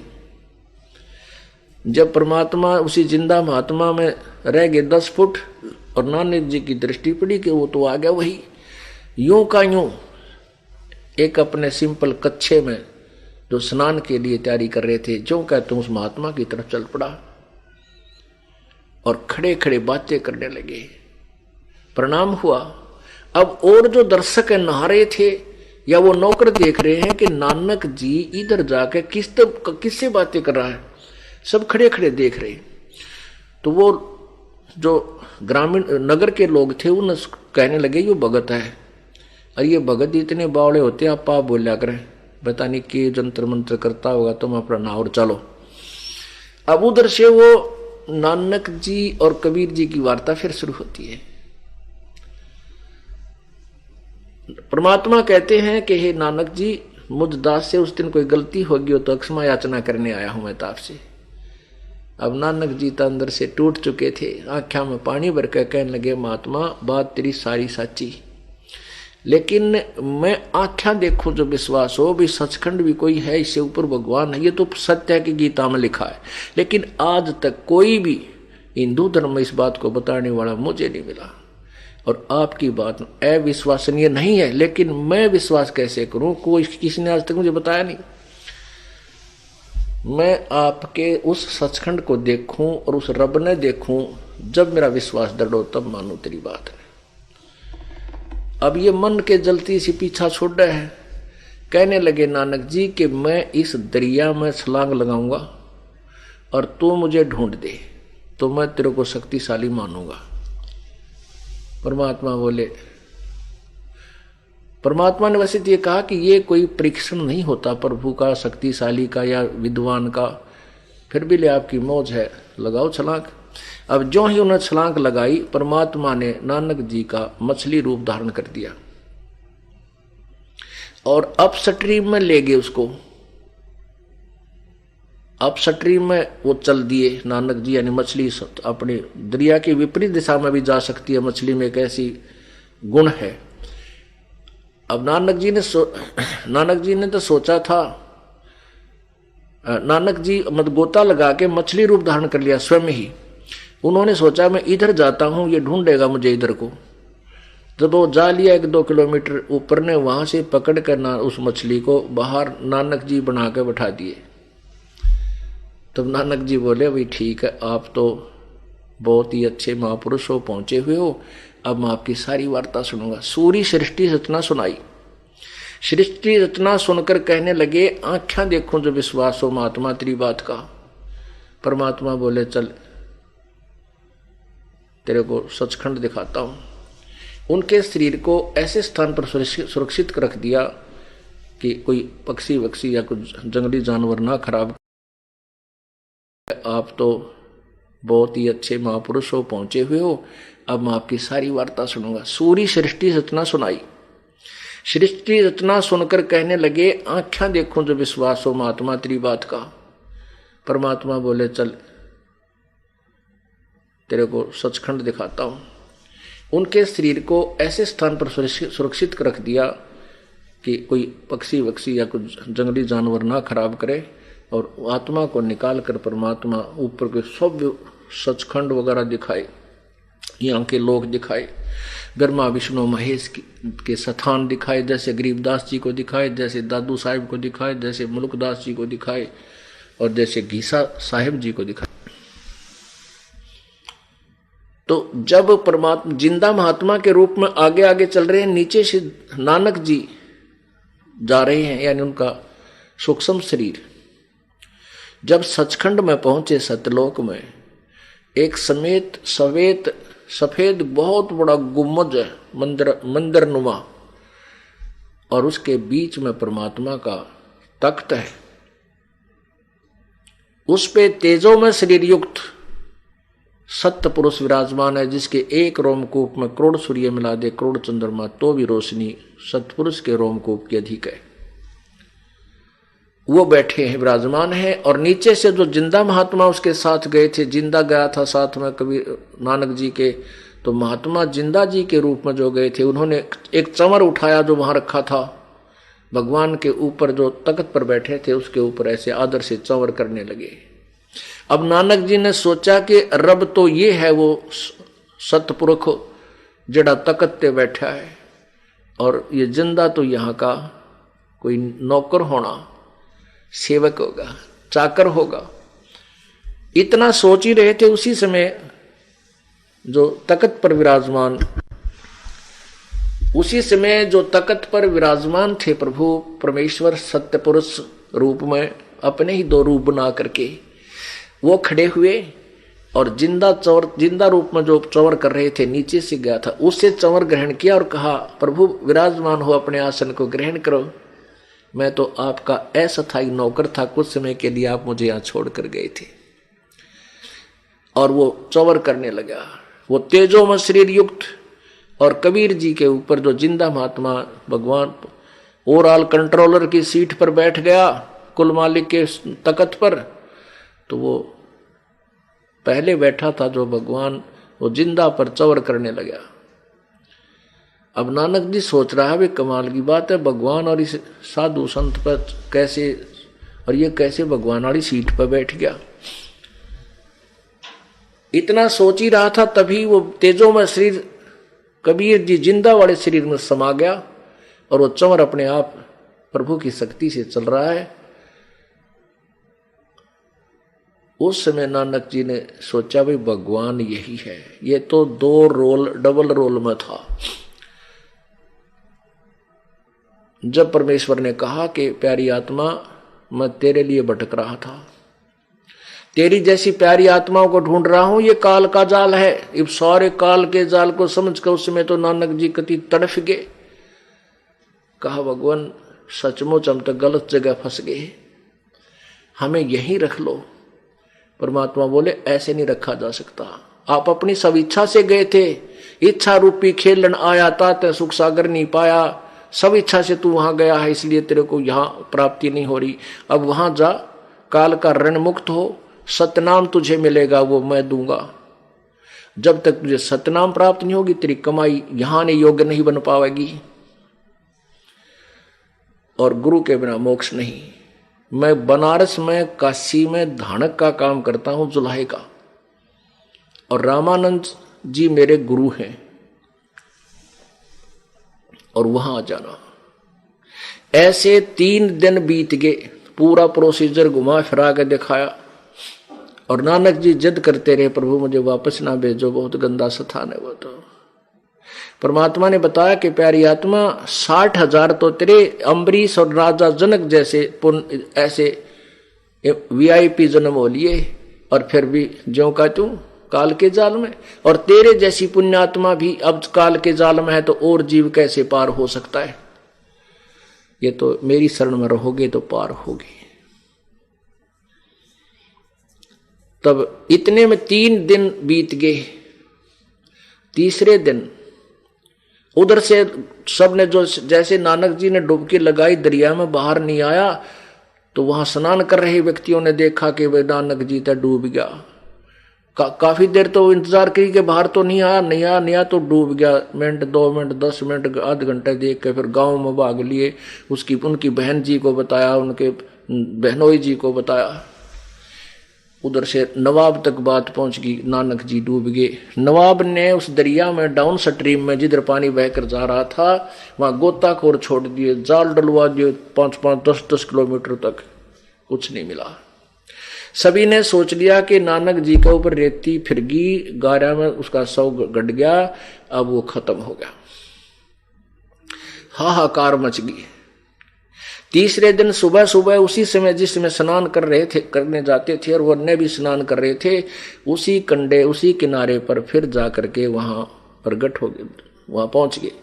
क्योंकि वो आत्मा वापस छोड़ दी, शरीर धारण करते ही, शरीर में प्रवेश होते ही, यदि परमात्मा अगर वो चारपाई पर लेटे लेटे वहां बता रहे होते तो सोपन मान लेते।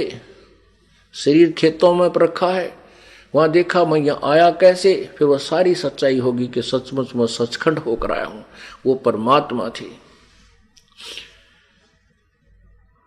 तो उस समय उनका एकदम भाव बदल गया, ये संसार कति असार लगने लगा। जब दरिया के किनारे वो देखे, उन नहाने वालों ने, स्नान करने वालों ने कि नानक आ गया, आज डर गए, भूत भूत भाग गए। कुछ कहने लगे, रहे भूत ऐसा होया करे, देखा किसी ने भूत, 2-4 डटे। उन्होंने बात की, कहाँ गए थे तुम? कि मैं सचखंड गया था। कौन लेके गया था? कि भगवान आए थे मुझे लेने के लिए।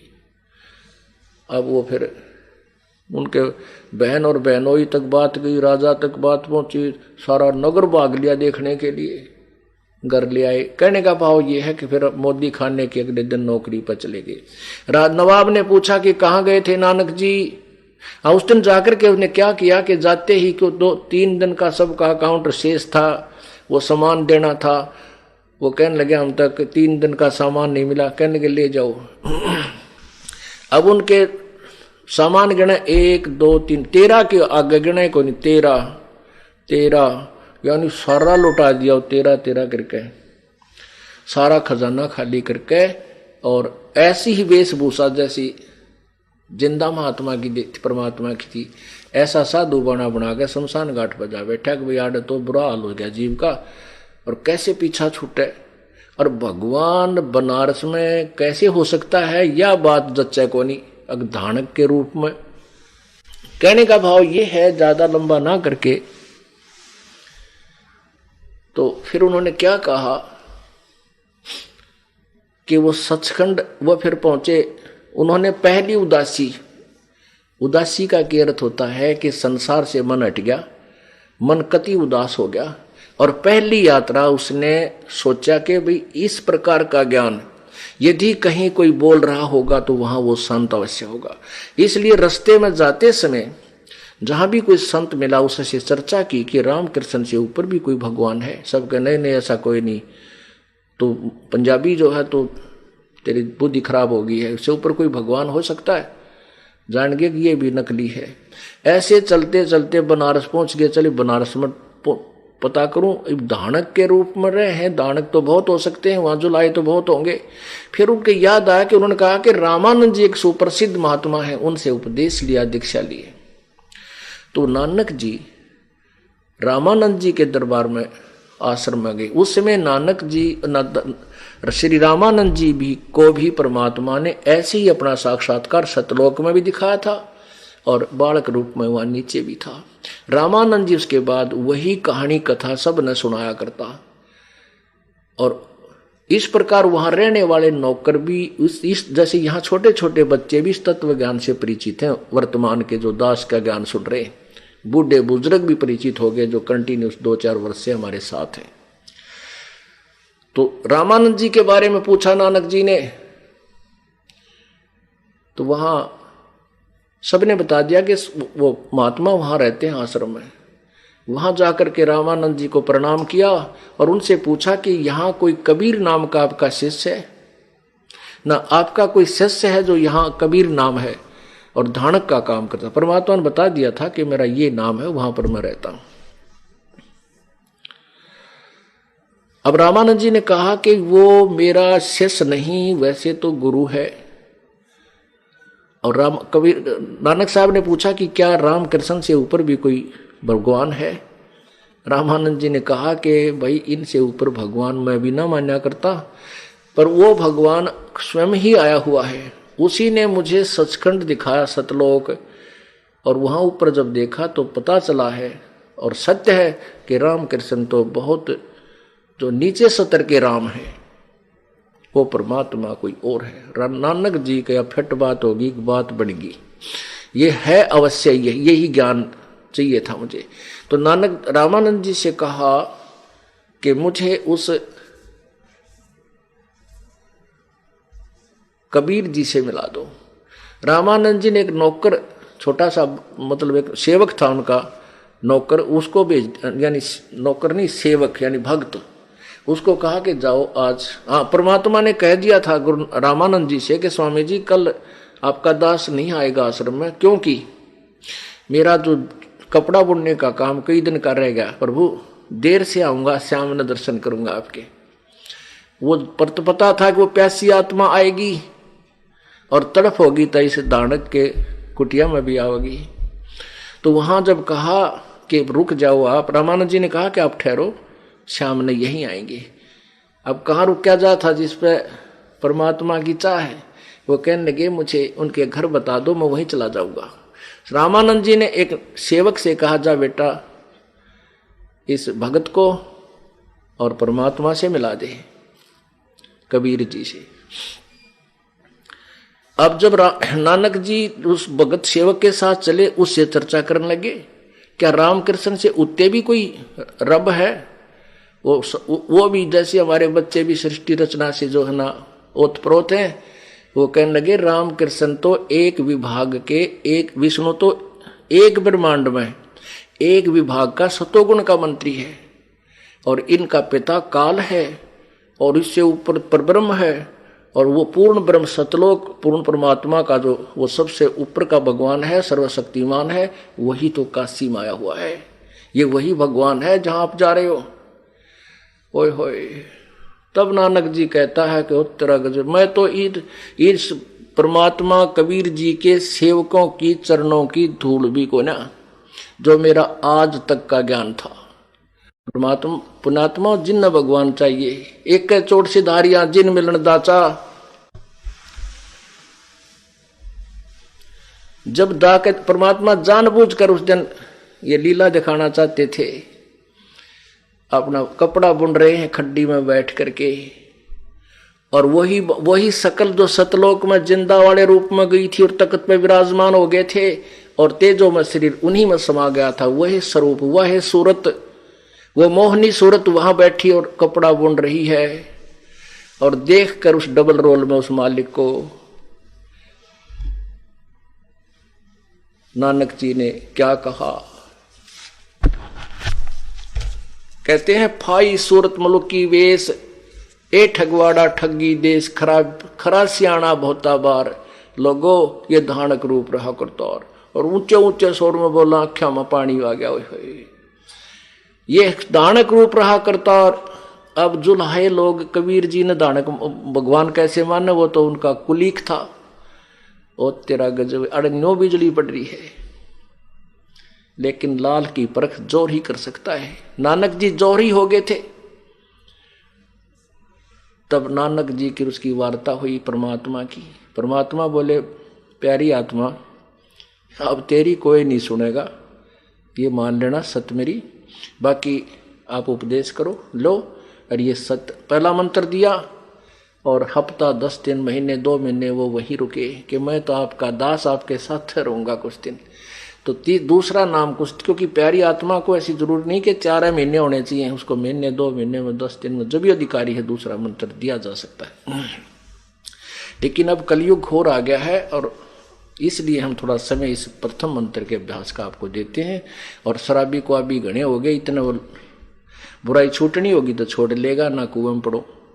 तो इसीलिए 4 महीने का समय दिया जाता है कि इसने जो बकवादी होंगे वो रह जाएंगे, जिन्हें भगवान चाहिए वो एक आधी नाम तोड़ ताड़ कर सेट हो लेंगे।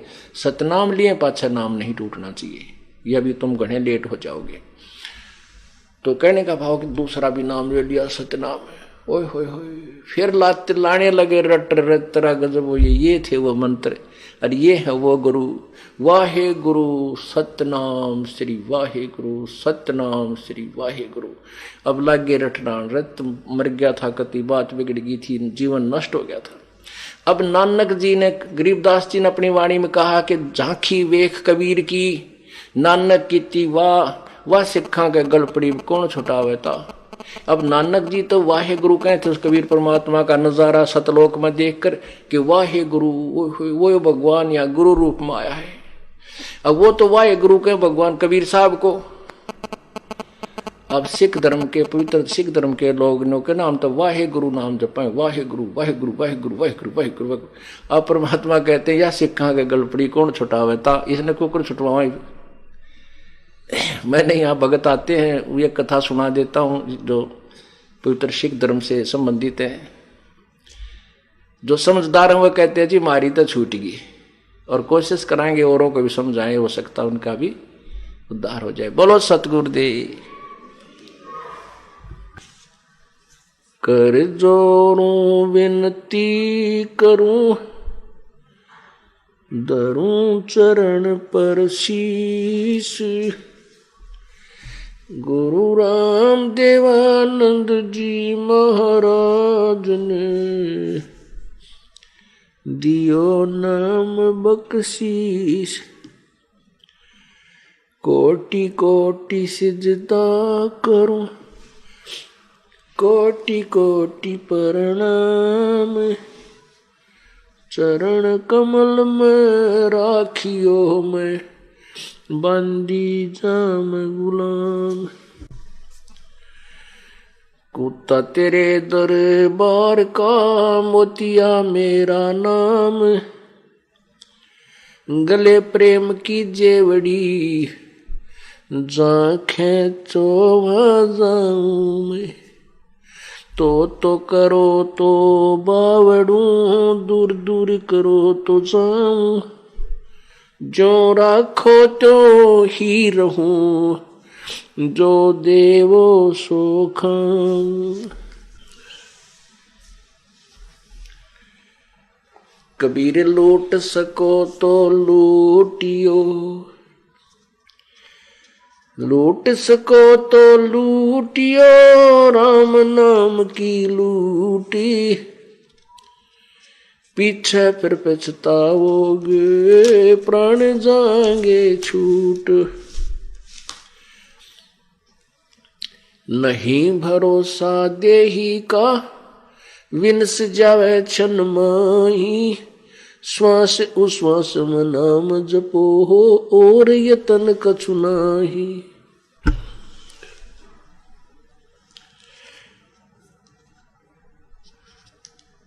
राम रटत कोढ़ी भलो, चू चू पड़े जो चाम।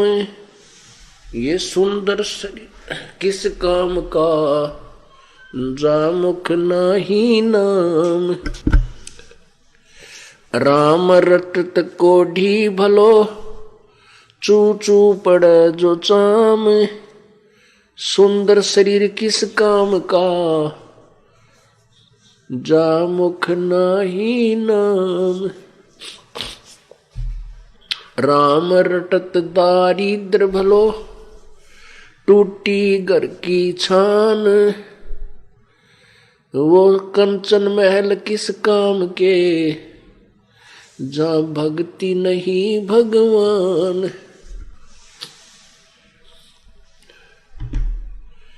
मानुष जन्म दुर्लभ है, ये मिले न बारंबार, जैसे तरवर से पत्ता टूट गिरे, भाई फेर न लागे डार। पतझड़ आवत देख के, बन रोवे मन माई, ऊंची टहनी पात थे, अब पीले हो जाई। पात झड़ता न्यू कहे, सुन भई तरवर राय, अब के बिछुड़े ना मिले, न जाने कहाँ गिरांगे जाए। तरवर कहता पात से, सुनो पात एक बात, यहाँ की यह रीति है, एक आवे एक जात। बेटा जाया खुशी हुई, बहुत बजाए थाल, ये तो आना जाना लगा हुआ है, जो कीड़ी का नाल। झूठे सुख को सुख कहे, मान रहा मन मोद, ये सकल चबीना काल का, कुछ मुख में कुछ गोद। जैसे कोली रेजा बुने, और बुनते आवे ओढ़े, ऐसे लेखा मौत का, तू दौड़ सके तो दौड़े। परमपिता परमात्मा कहते हैं, मौत बिसारी बावड़े, अचरज किया कौन, यो तन मट्टी में मिलेगा, जो अट्टे में लोण। बंदी छोड़ कबीर परमेश्वर जी इस कालजाल में फंसी हुई इन भोली आत्माओं को समझाते हैं।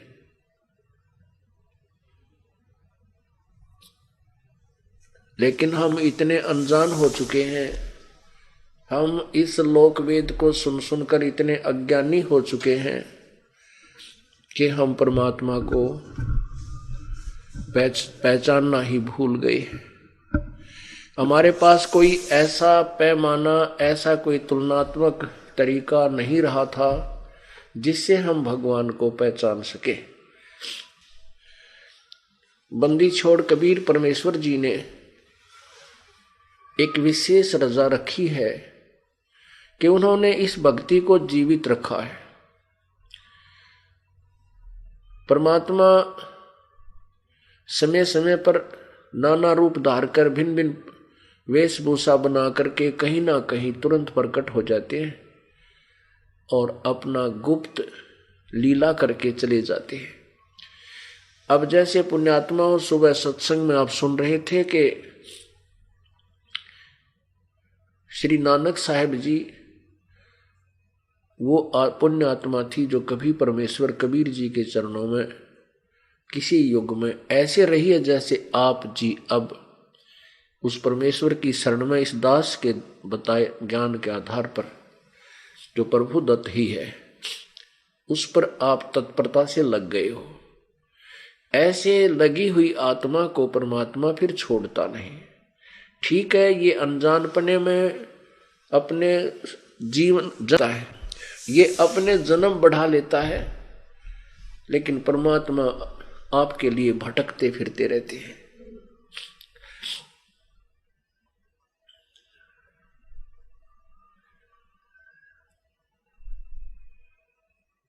तो ऐसे ही उनके सतयुग में वो सतयुग के अंदर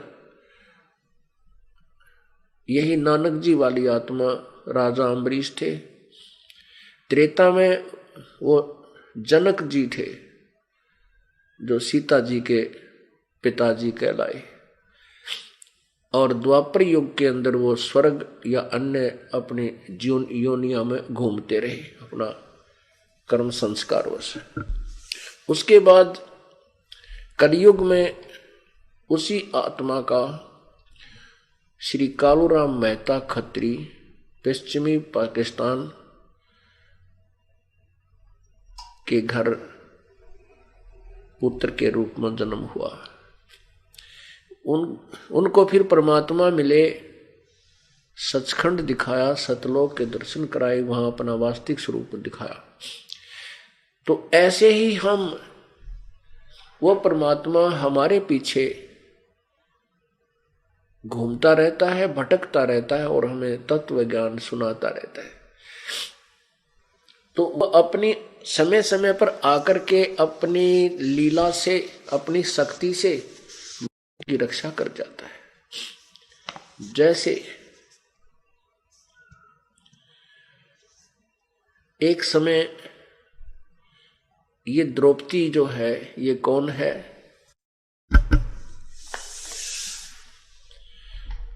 ये दुर्गा के लोक से आई हुई आत्मा थी। उससे पहले ये परमात्मा कबीर जी के चरणों में किसी समय रही थी, और अपने जैसे दास ने सुबह बताया था कि आपके इतने पुण्य बन जाएंगे, उसके आधार पर ये शक्ति का मंत्र जाप करके जो दास आपको देता उन 5 नामों में से दुर्गा का मंत्र जाप करके दुर्गा लोक में चली गई। उसके बाद फिर दुर्गा को श्राप लगा हुआ है। काल ने साप दे दिया था कि तू द्वापर युग में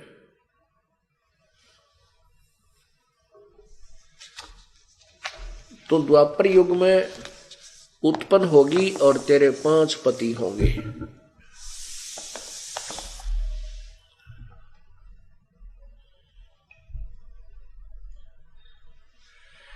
अब दुर्गा ने अपनी सर्वप्रिय आत्मा, सबसे प्रिय आत्मा उस द्रौपदी को द्वापर में जन्म दिया। ये दुर्गा का अवतार मानी जाती है। जैसे श्री कृष्ण रूप में, श्री राम रूप में स्वयं विष्णु आए, श्री परशुराम रूप में, दत्तात्रेय रूप में या व्यास रूप में, आगे ऋषभदेव रूप में, जो अन्य 24 अवतार और 9 अवतार कहे गए हैं, वो विष्णु जी की विशेष प्रिय आत्माएं भेजी गई थी और वो विष्णु अवतार ही माने जाते हैं। परमात्मा पुण्यात्माओं, हम कबीर परमेश्वर जी के बच्चे हैं, हम उसकी आत्मा हैं। अपने बच्चों का दुख अपने ही माता पिता को होता है। दूसरों को थोड़ी बहुत दया हो सकती है, लेकिन जो दुख, जो परेशानी अपने माता पिता को होती है, अन्य को नहीं हो सकती, हो ही नहीं सकती। ठीक है, पुण्यात्मा दुख में दुखी थोड़े बहुत हो जाया करते हैं। मालिक को पता था कि द्रौपदी वाली आत्मा दुर्गति को प्राप्त होगी। अपनी प्यारी आत्मा के लिए पहले ही एक ऐसी व्यवस्था कर दी। द्रौपदी जब अपने पिता द्रौपद के घर पर कंवारी थी, वो उसके पिताजी ने गंगा के किनारे एक बहुत सुंदर लड़कियों के नहाने के लिए एक घाट बना रखा था, और द्रौपदी जी अपनी हजारों सहेलियों को साथ लेकर के प्रतिदिन स्नान करने के लिए उस घाट पर जाया करती थी। वहां बैठकर कुछ देर भगवान की चिंतन भी करती थी। परमेश्वर को पता था कि द्रौपदी के साथ क्या होने जा रहा है इसके इतिहास में, इसके जीव, इसकी जो है ना जन्म पत्री में, इसके प्रारब्ध में क्या होगा। कहते हैं 100 छल छिद्र मैं करूं अपने जन के काज, रनक सिपू जो मार दो मैं नरसिंह धरनो साज। प्रभु ने एक अंधे महात्मा का रूप बनाया, लीला की एक।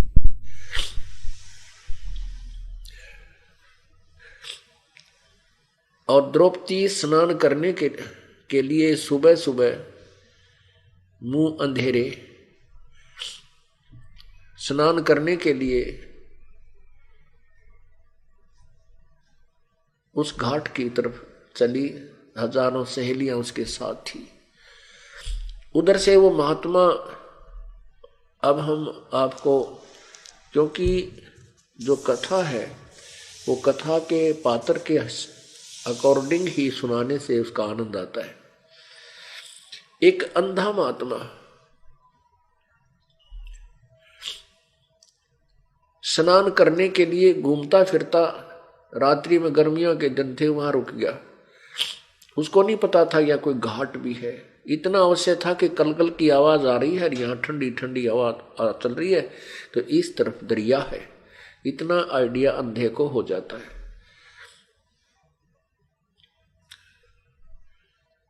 वो सुबह उठा, उसने स्नान करना चाहा। उस महापुरुष के पास केवल एक लंगोट था, पर और कोई कपड़ा उसके पास दूसरा नहीं था। स्नान करने के लिए वो दरिया में प्रवेश कर गया, मल मल कर स्नान कर रहा था। अब क्या हुआ कि कुछ ऐसे हाथ मारते मारते वो उसका जो पर्दे पे उसने कपड़ा बांध रखा था, लंगोट, वो उसका नाड़ा टूट गया और वो निकल के शरीर वो बह गया दरिया में और महात्मा निवस्त्र हो गया।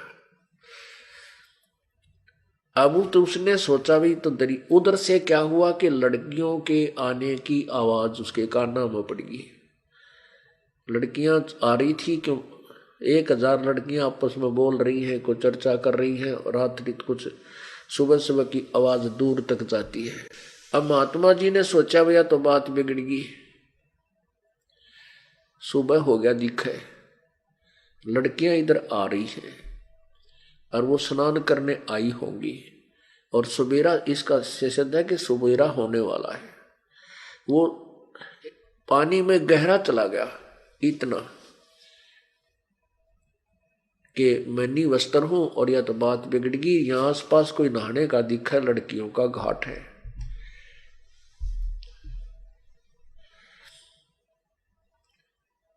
जब लड़कियां वहां पहुंची, द्रौपदी वहां पहुंची, तो देखा कि एक साधु स्नान कर रहा है। पुण्यात्माओं, जो भक्त आत्मा होती है, वो भक्त और संत को देखकर बहुत ही आकर्षित होती है और चाहते हैं कि हम इनसे कुछ परमात्मा के विषय में जानकारी प्राप्त करें, कुछ चर्चा करें। द्रौपदी परमात्मा की प्यारी आत्मा थी और वो किसी जन्म में प्रभु की बहुत अच्छी भक्ति कर रही थी, लेकिन पैर फिसल गया, रह गई काल के जाल में। अब द्रौपदी ने जब देखा संत को, और फिर संत भी कौन, इतना सुंदर शरीर, इतना अच्छा भाव, यानी एक साधु जैसा लगे, प्यारा सा लगे, जैसे जिसमें एक भावना सी बन जाती है कि बहुत ही अच्छी आत्मा का आदमी दिखे। तो द्रौपदी ने जब देखा कि संत स्नान कर रहा है और सोचा कि संत के साथ अब ये स्नान कर रहा है, हम भी स्नान कर लेती हैं। स्नान करने के बाद साधु से बातचीत करेंगी, भगवान की चर्चा सुनेंगी। ये सोचकर द्रौपदी स्नान करने के लिए वो अपने घाट में प्रवेश कर गई। घाट बना रखा था, ऐसे आगे द्वारें खींच के नीचे से पानी आने का रास्ता बना करके, और वहां पैड़ियां ला रखी थी, आड़ कर रखी, ओट सीख रखी थी ऐसे द्वारों से।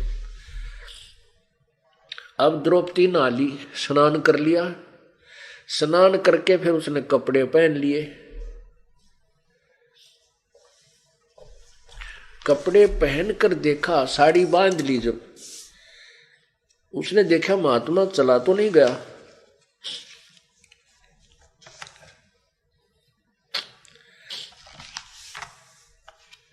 तो वे क्या देखती है कि महात्मा तो न तो स्नान कर रहा है और दरिया से बाहर भी नहीं आ रहा है, क्या बात है।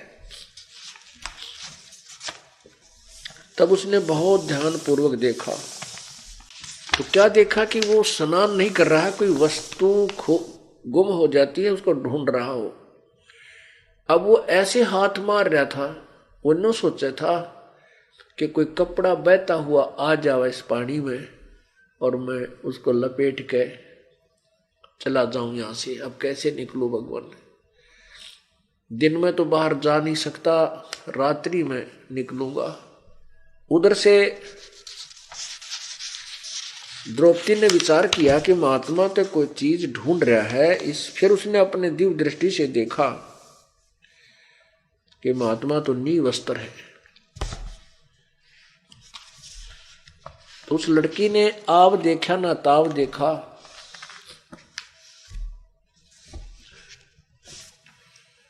अपनी जो साड़ी पहन रखी थी, शरीर पर बांध रखी थी। अब राजा की लड़की कितनी सुंदर साड़ी पहन रही होगी, कितनी कॉस्टली होगी, आप अंदाजा ला सकते हैं। हम अपने बच्चों को जो स्कूल जाते हैं, शिक्षा ग्रहण करने जाते हैं, उनको बढ़िया ड्रेस सिलवाते हैं। स्वयं चाहे हम अपने फटे पुराने कपड़े पहन के गुजारा करें, लेकिन अपने बच्चों को अच्छी व्यवस्था में रखते हैं। और वो राजा की लड़की उस इकलौती पुत्री के लिए ना जाने के उस प्यारी पुत्री के लिए राजा ने हर प्रकार की सुविधा, हर प्रकार के वस्त्र और सुंदर कीमती से कीमती बनवा रखे थे। वो इतनी कीमती साड़ी पहने हुई थी, उसने आव देखा ना ताव देखा, अपनी साड़ी मत और ऐसे एक बिलात का कपड़ा अर्थात 8-9 इंच चौड़ा कपड़ा एक पल्ला सा पकड़कर चरद ही कर पूरा पाड़ कर जल में बहा दिया। उसने सोचा था कि महात्मा का हाथ लग जाएगा और यो कपड़ा बांध के बाहर आ जाएगा, फिर हम इनसे बात करेंगे। अब वो कपड़ा उस संत से काफी दूर से बहकर चला गया, संत को दिखाई दे ही नहीं रहा था। अब उसको ये भी पता लग गया कि संत तो नेत्रहीन है।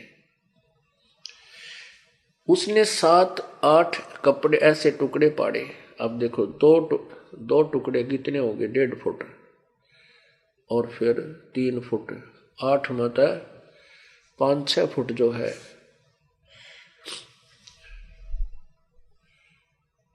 6 फुट लगभग साड़ी पाड़ के और बहा दी, लेकिन संत का हाथ नहीं लगी। अब द्रौपदी ने सोचा अब ये शर्म से बात नहीं चलेगी। पहले तो लज्जित हो रही थी, भाई मैं निवस्त्र संत है, इसके निकट जाऊंगी तो शर्म लगेगी, और महात्मा भी ना शर्मा जा, कदे कपड़ा ना ले और अंदर चला जा, डूब ना जा, क्यों दरिया का बहाव बहुत ज्यादा है। महात्मा शर्म के मारे तो अंदर गया हुआ है।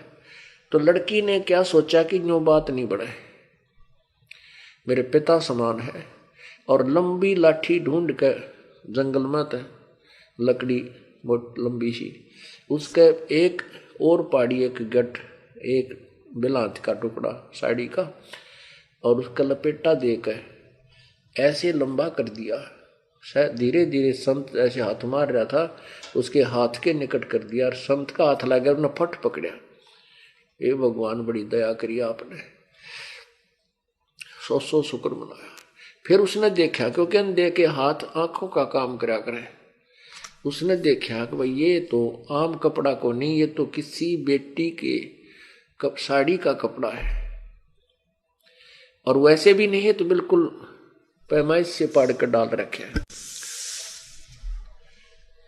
अब उसने वो लंगोट बनाया उसका, यानी थोड़ा सा टुकड़ा पाड़ कर तागड़ी की यहाँ बांधा, अपने जहाँ बेल्ट बांध दिया करें, फिर वो लंगोट लपेट कर अन्यों का है बेटी, भगवान करत आज तने मेरा पर्दा रखा है, आज तने मेरी इज्जत रखी है, भगवान तेरी इज्जत रखे और परमात्मा तने गणाए दे, असंख्य कपड़े दे बेटी तने। अब कहते हैं साधु बोला सहज स्वभाव,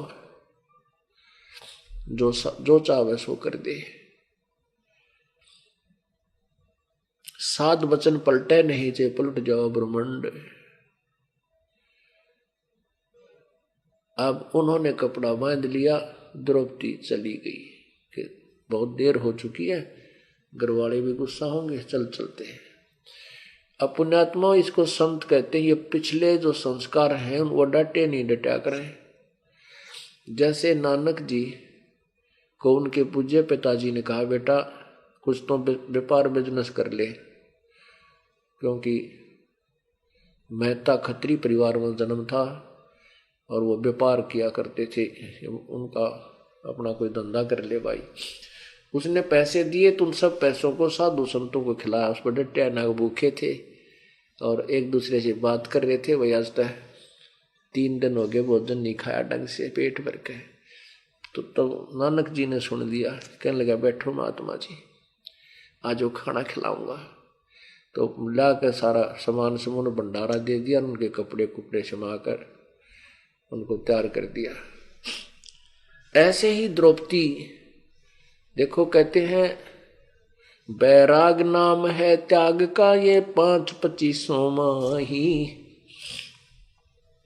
जब लग संसार सर्प है तब लग त्यागी नाही। अब इन 5-25 यानी पांचों काम, क्रोध, मोह, लोभ, अहंकार, इन्हीं के अंदर आप वैराग करो। लोभ करे तो ये करे। अब देखो द्रौपदी के साथ उसकी नौकरानी भी थी, वो अपनी नौकरानियों को भी कह सकती थी कि बहन साड़ी का टुकड़ा पाड़ के दे दो, और घर जाके उसको 2 साड़ी दे सकती थी। उस नौकरानी को पता था कि मैं एक साड़ी यहाँ खराब करूंगी तो मेरे लिए 2 साड़ी देगी द्रौपदी, तो वो कह सकती थी उसको, लेकिन नहीं। इतना विवेक होता है भक्त में कि मैं मजदूरी करूंगा तो मुझे मिलेगी और दूसरा करेगा तो उसको मिलेगी। तो ये मजदूरी अपनी कमाई में दूसरे के हाथ क्यों लागने दे। बेईमान ना करे तो यूं करे,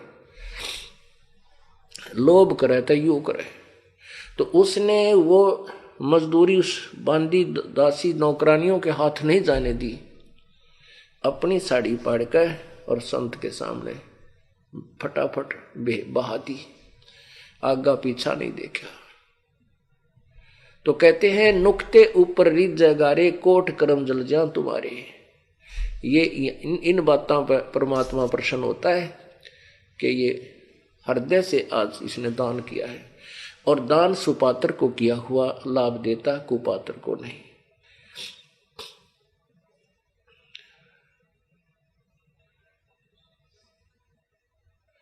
अब पुण्यात्मा दास आपको यही बताना चाहता है कि वो परमात्मा समय समय पर ना जाने के लीला करके, कहा किसी संत रूप में, किसी के नाम से अन्य नाम धर कर रूपांतर करके इस भक्ति को बनाए हुए है। काल चाहता है कि भगवान का नाम निशान मिट जा और किधर ये सब नास्तिक हो जा, गुटी सूटी लाओ, मांस खाओ, बकरे खाओ, जुल्म करने लग जा, ये भक्ति योग ना रहे।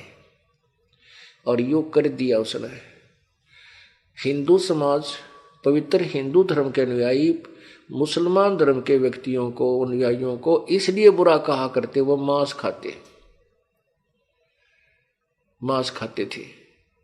अब हिंदू धर्म के अनुयायी मेरे ख्याल में मुसलमानों से आगे जा रही है।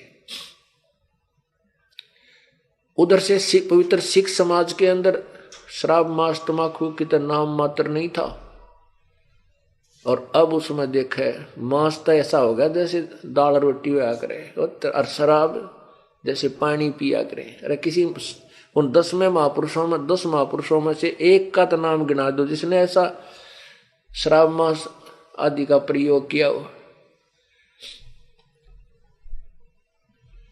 तो ये काल चाहता है कि ये आत्माएं कति नरक आहारी हो जाए और फिर इन 84 लाख योनिया में ठोक दूं, ये अपना रोते रहे अपने कर्मों को।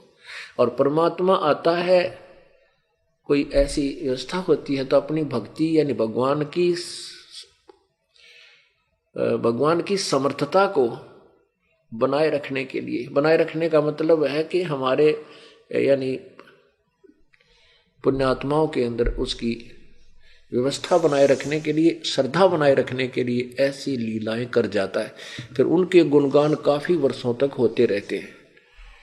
हमने देखा कि किसी गांव में किसी बाबा जी का कोई मंदिर बन रहा है, उसकी कोई यादगार बन रही है, तो उनका एक या दो या मर पड़ कर 3 चमत्कार याद हो हैं पूरे गांव में, और उन चमत्कारों के कारण पूरा गांव उस पर डिवोटेड होता है। और यहां आप देखो उस कबीर परमेश्वर की कृपा से लाखों की संख्या में और उनसे भी अधिक ऐसे सुख इन भक्तों को दे रखे। ये कबीर परमात्मा ही अपनी सतिथि को और परमात्मा की आवश्यकता को वो स्वयं ही बनाए रखता है। अब द्रौपदी का ब्याह हो गया, 5 पांडवों को कुंती ने, 5 उसके पति हो गए।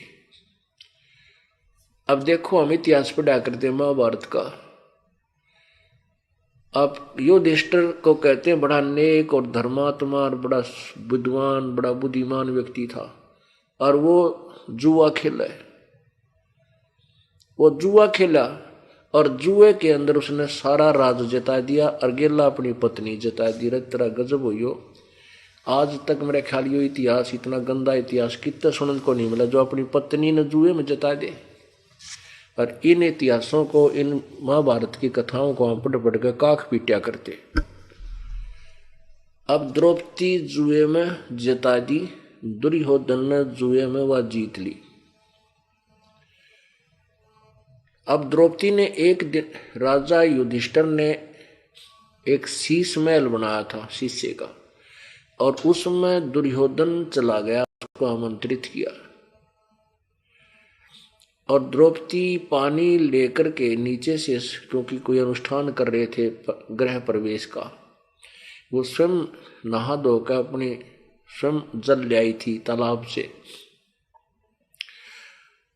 तो जो ही वो आकर उधर से दुर्योधन आ रहा था, दुर्योधन को वो शीशे की दीवार दिखी को ना, और उसका टक्कर लग गई उसमें। द्रौपदी हंसी बहुत जोर जोर से।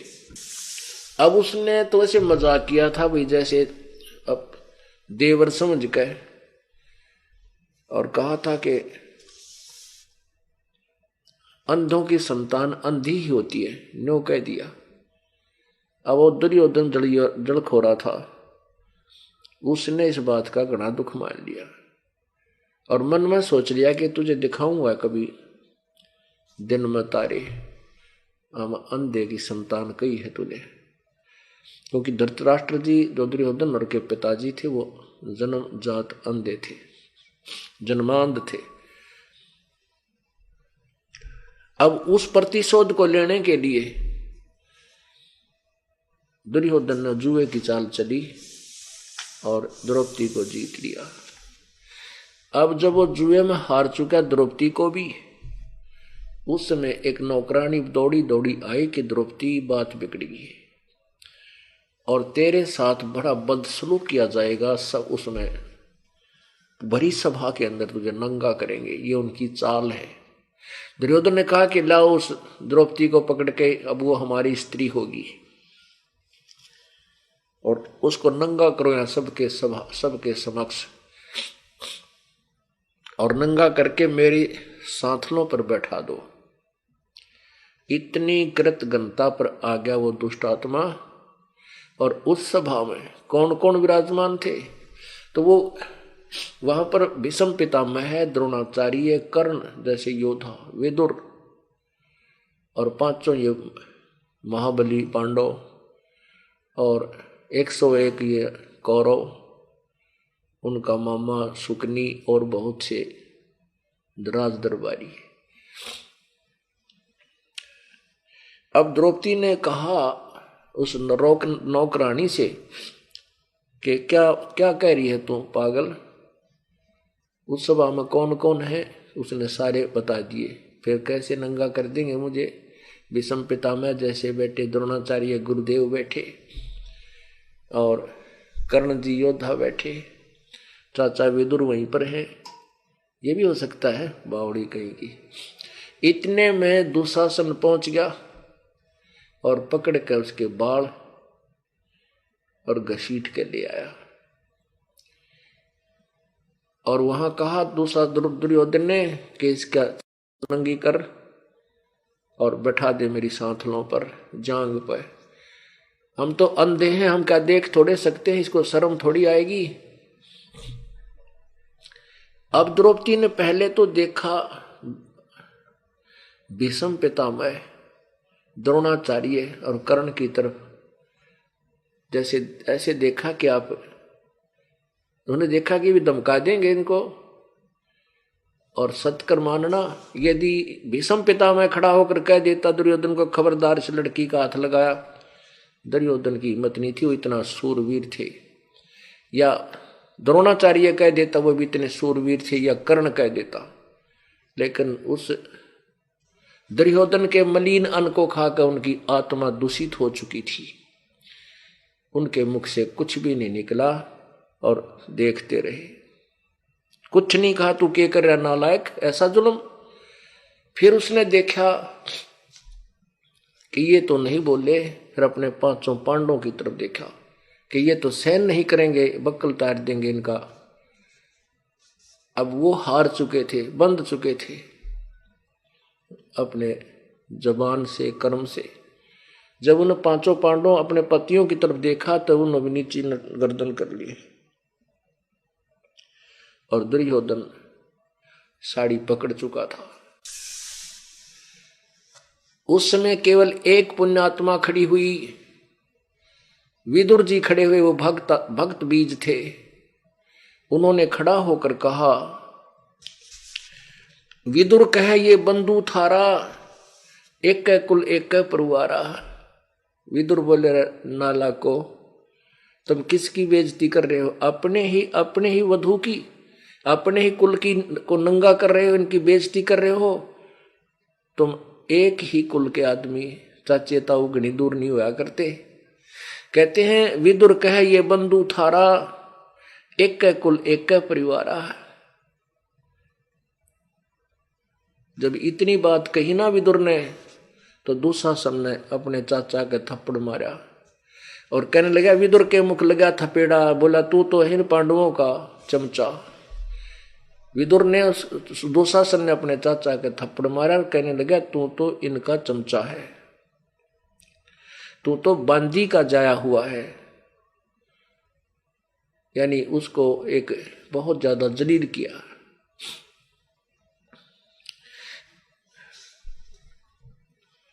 अब पुण्यात्माओं एक लक्षण होते हैं भक्तात्मा के, न्यायकारी के। पंचायत में अगर उसकी नहीं चल रहा तो उठ कर चला जाना चाहिए।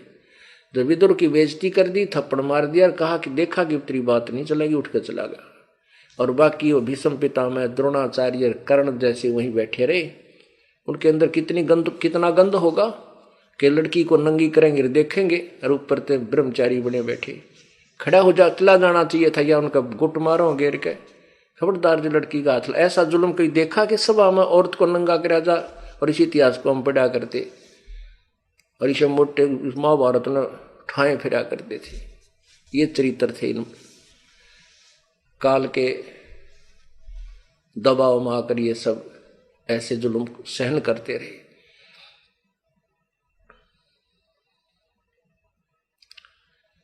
उस समय जब द्रौपदी ने देखा, को तेरा गजब होइयो, या तो कोई भी कौन तेरा। पुण्यात्माओं, जब तक हम संसारिक लोगों का सहारा चाहते हैं, पर वो दूर रहता है, अकेले ले इनका सहारा कितना लेगा। और जब हम संसार से हार लेते हैं, तब हम भगवान लास्ट में मालिक याद आवे। हमने पहले करना चाहिए उसको याद। जब द्रौपदी ने पीछे याद किया और कहते हैं आत्मा रोती है, मन तो पता ना के मांगे। मन की नहीं सुनता कबीर परमेश्वर, उसकी आत्मा से संबंध है। जब आत्मा रोई उसकी, हे भगवान आज तेरे बिना मेरा कोई नहीं। और श्री कृष्ण जो है उस समय उनका गुरु था, पांडवों का। द्रौपदी भी उसकी शिष्या थी। अब ये क्या होता है, आपने पढ़ा है गीता जी अध्याय नंबर 15 के श्लोक नंबर 16 में दो पुरुष, दो भगवान, क्षर पुरुष अक्षर पुरुष, और ये नासवान है। इनके लोकों में प्राणी भी नासवान, सतुल शरीर नासवान, और इनका भी इनके नीचे प्राणियों का अंतर्गत। और 15वें अध्याय के 17वें श्लोक में कहा, उत्तम पुरुष है तो अन्य परमात्मा इति उदाहरते। उत्तम पुरुष तो कोई और ही है जिसे भगवान कहा जाता है। इन दोनों से, ब्रह्म और क्षरपुर, ब्रह्म से और परब्रह्म से कोई और ही भगवान है और अन्य। और यह लोक त्रयम् आविश्य विभर्ति अव्यय ईश्वर है, जो तीनों लोकों में प्रवेश करके सबका धारण पोषण करता है।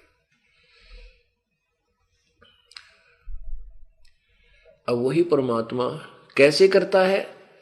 जैसे आपने देखा कि गीता जी अध्याय नंबर 3 के श्लोक 10 से लेकर 15 में यज्ञों का वर्णन बताया, और उस यज्ञ में बताया है कि परम अक्षर ब्रह्म जो पूर्ण परमात्मा है उसको यज्ञ में प्रतिष्ठित करके यदि हम साधना करेंगे, उसको इष्ट मान कर करेंगे, तो उसके हमारे शास्त्र अनुकूल शुभ कर्म बनते हैं।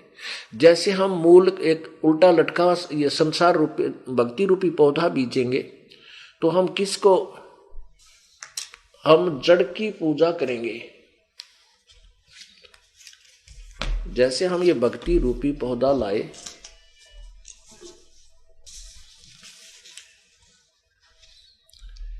ये भक्ति रूपी पौधा हम लाए और इसको हमने ऐसे जमीन में जड़ मिट्टी में डाल दी, गमले में या मिट्टी में, पृथ्वी में, और जड़ की पूजा की, यानी पूर्ण परमात्मा की भक्ति की, तो यहां से शुभ संस्कार बनके ये खुराक बनके तना में गई, यानी ये अक्षर पुरुष है परब्रह्म, और तना से फिर ये डार, ये ब्रह्म है अक्षर पुरुष, और डार से फिर तीनों शाखा रजगुण ब्रह्मा, सतगुण विष्णु, तमगुण शिव जी में पहुंची, और फिर ये आगे हमें फल मिला। अब ये समझना, हम क्या करते हैं, हम उल्टा कर रहे थे, हम ऐसी साधना कर रहे हैं, हम ब्रह्मा विष्णु महेश की तो पूजा कर रहे हैं और मूल को छोड़ दिया।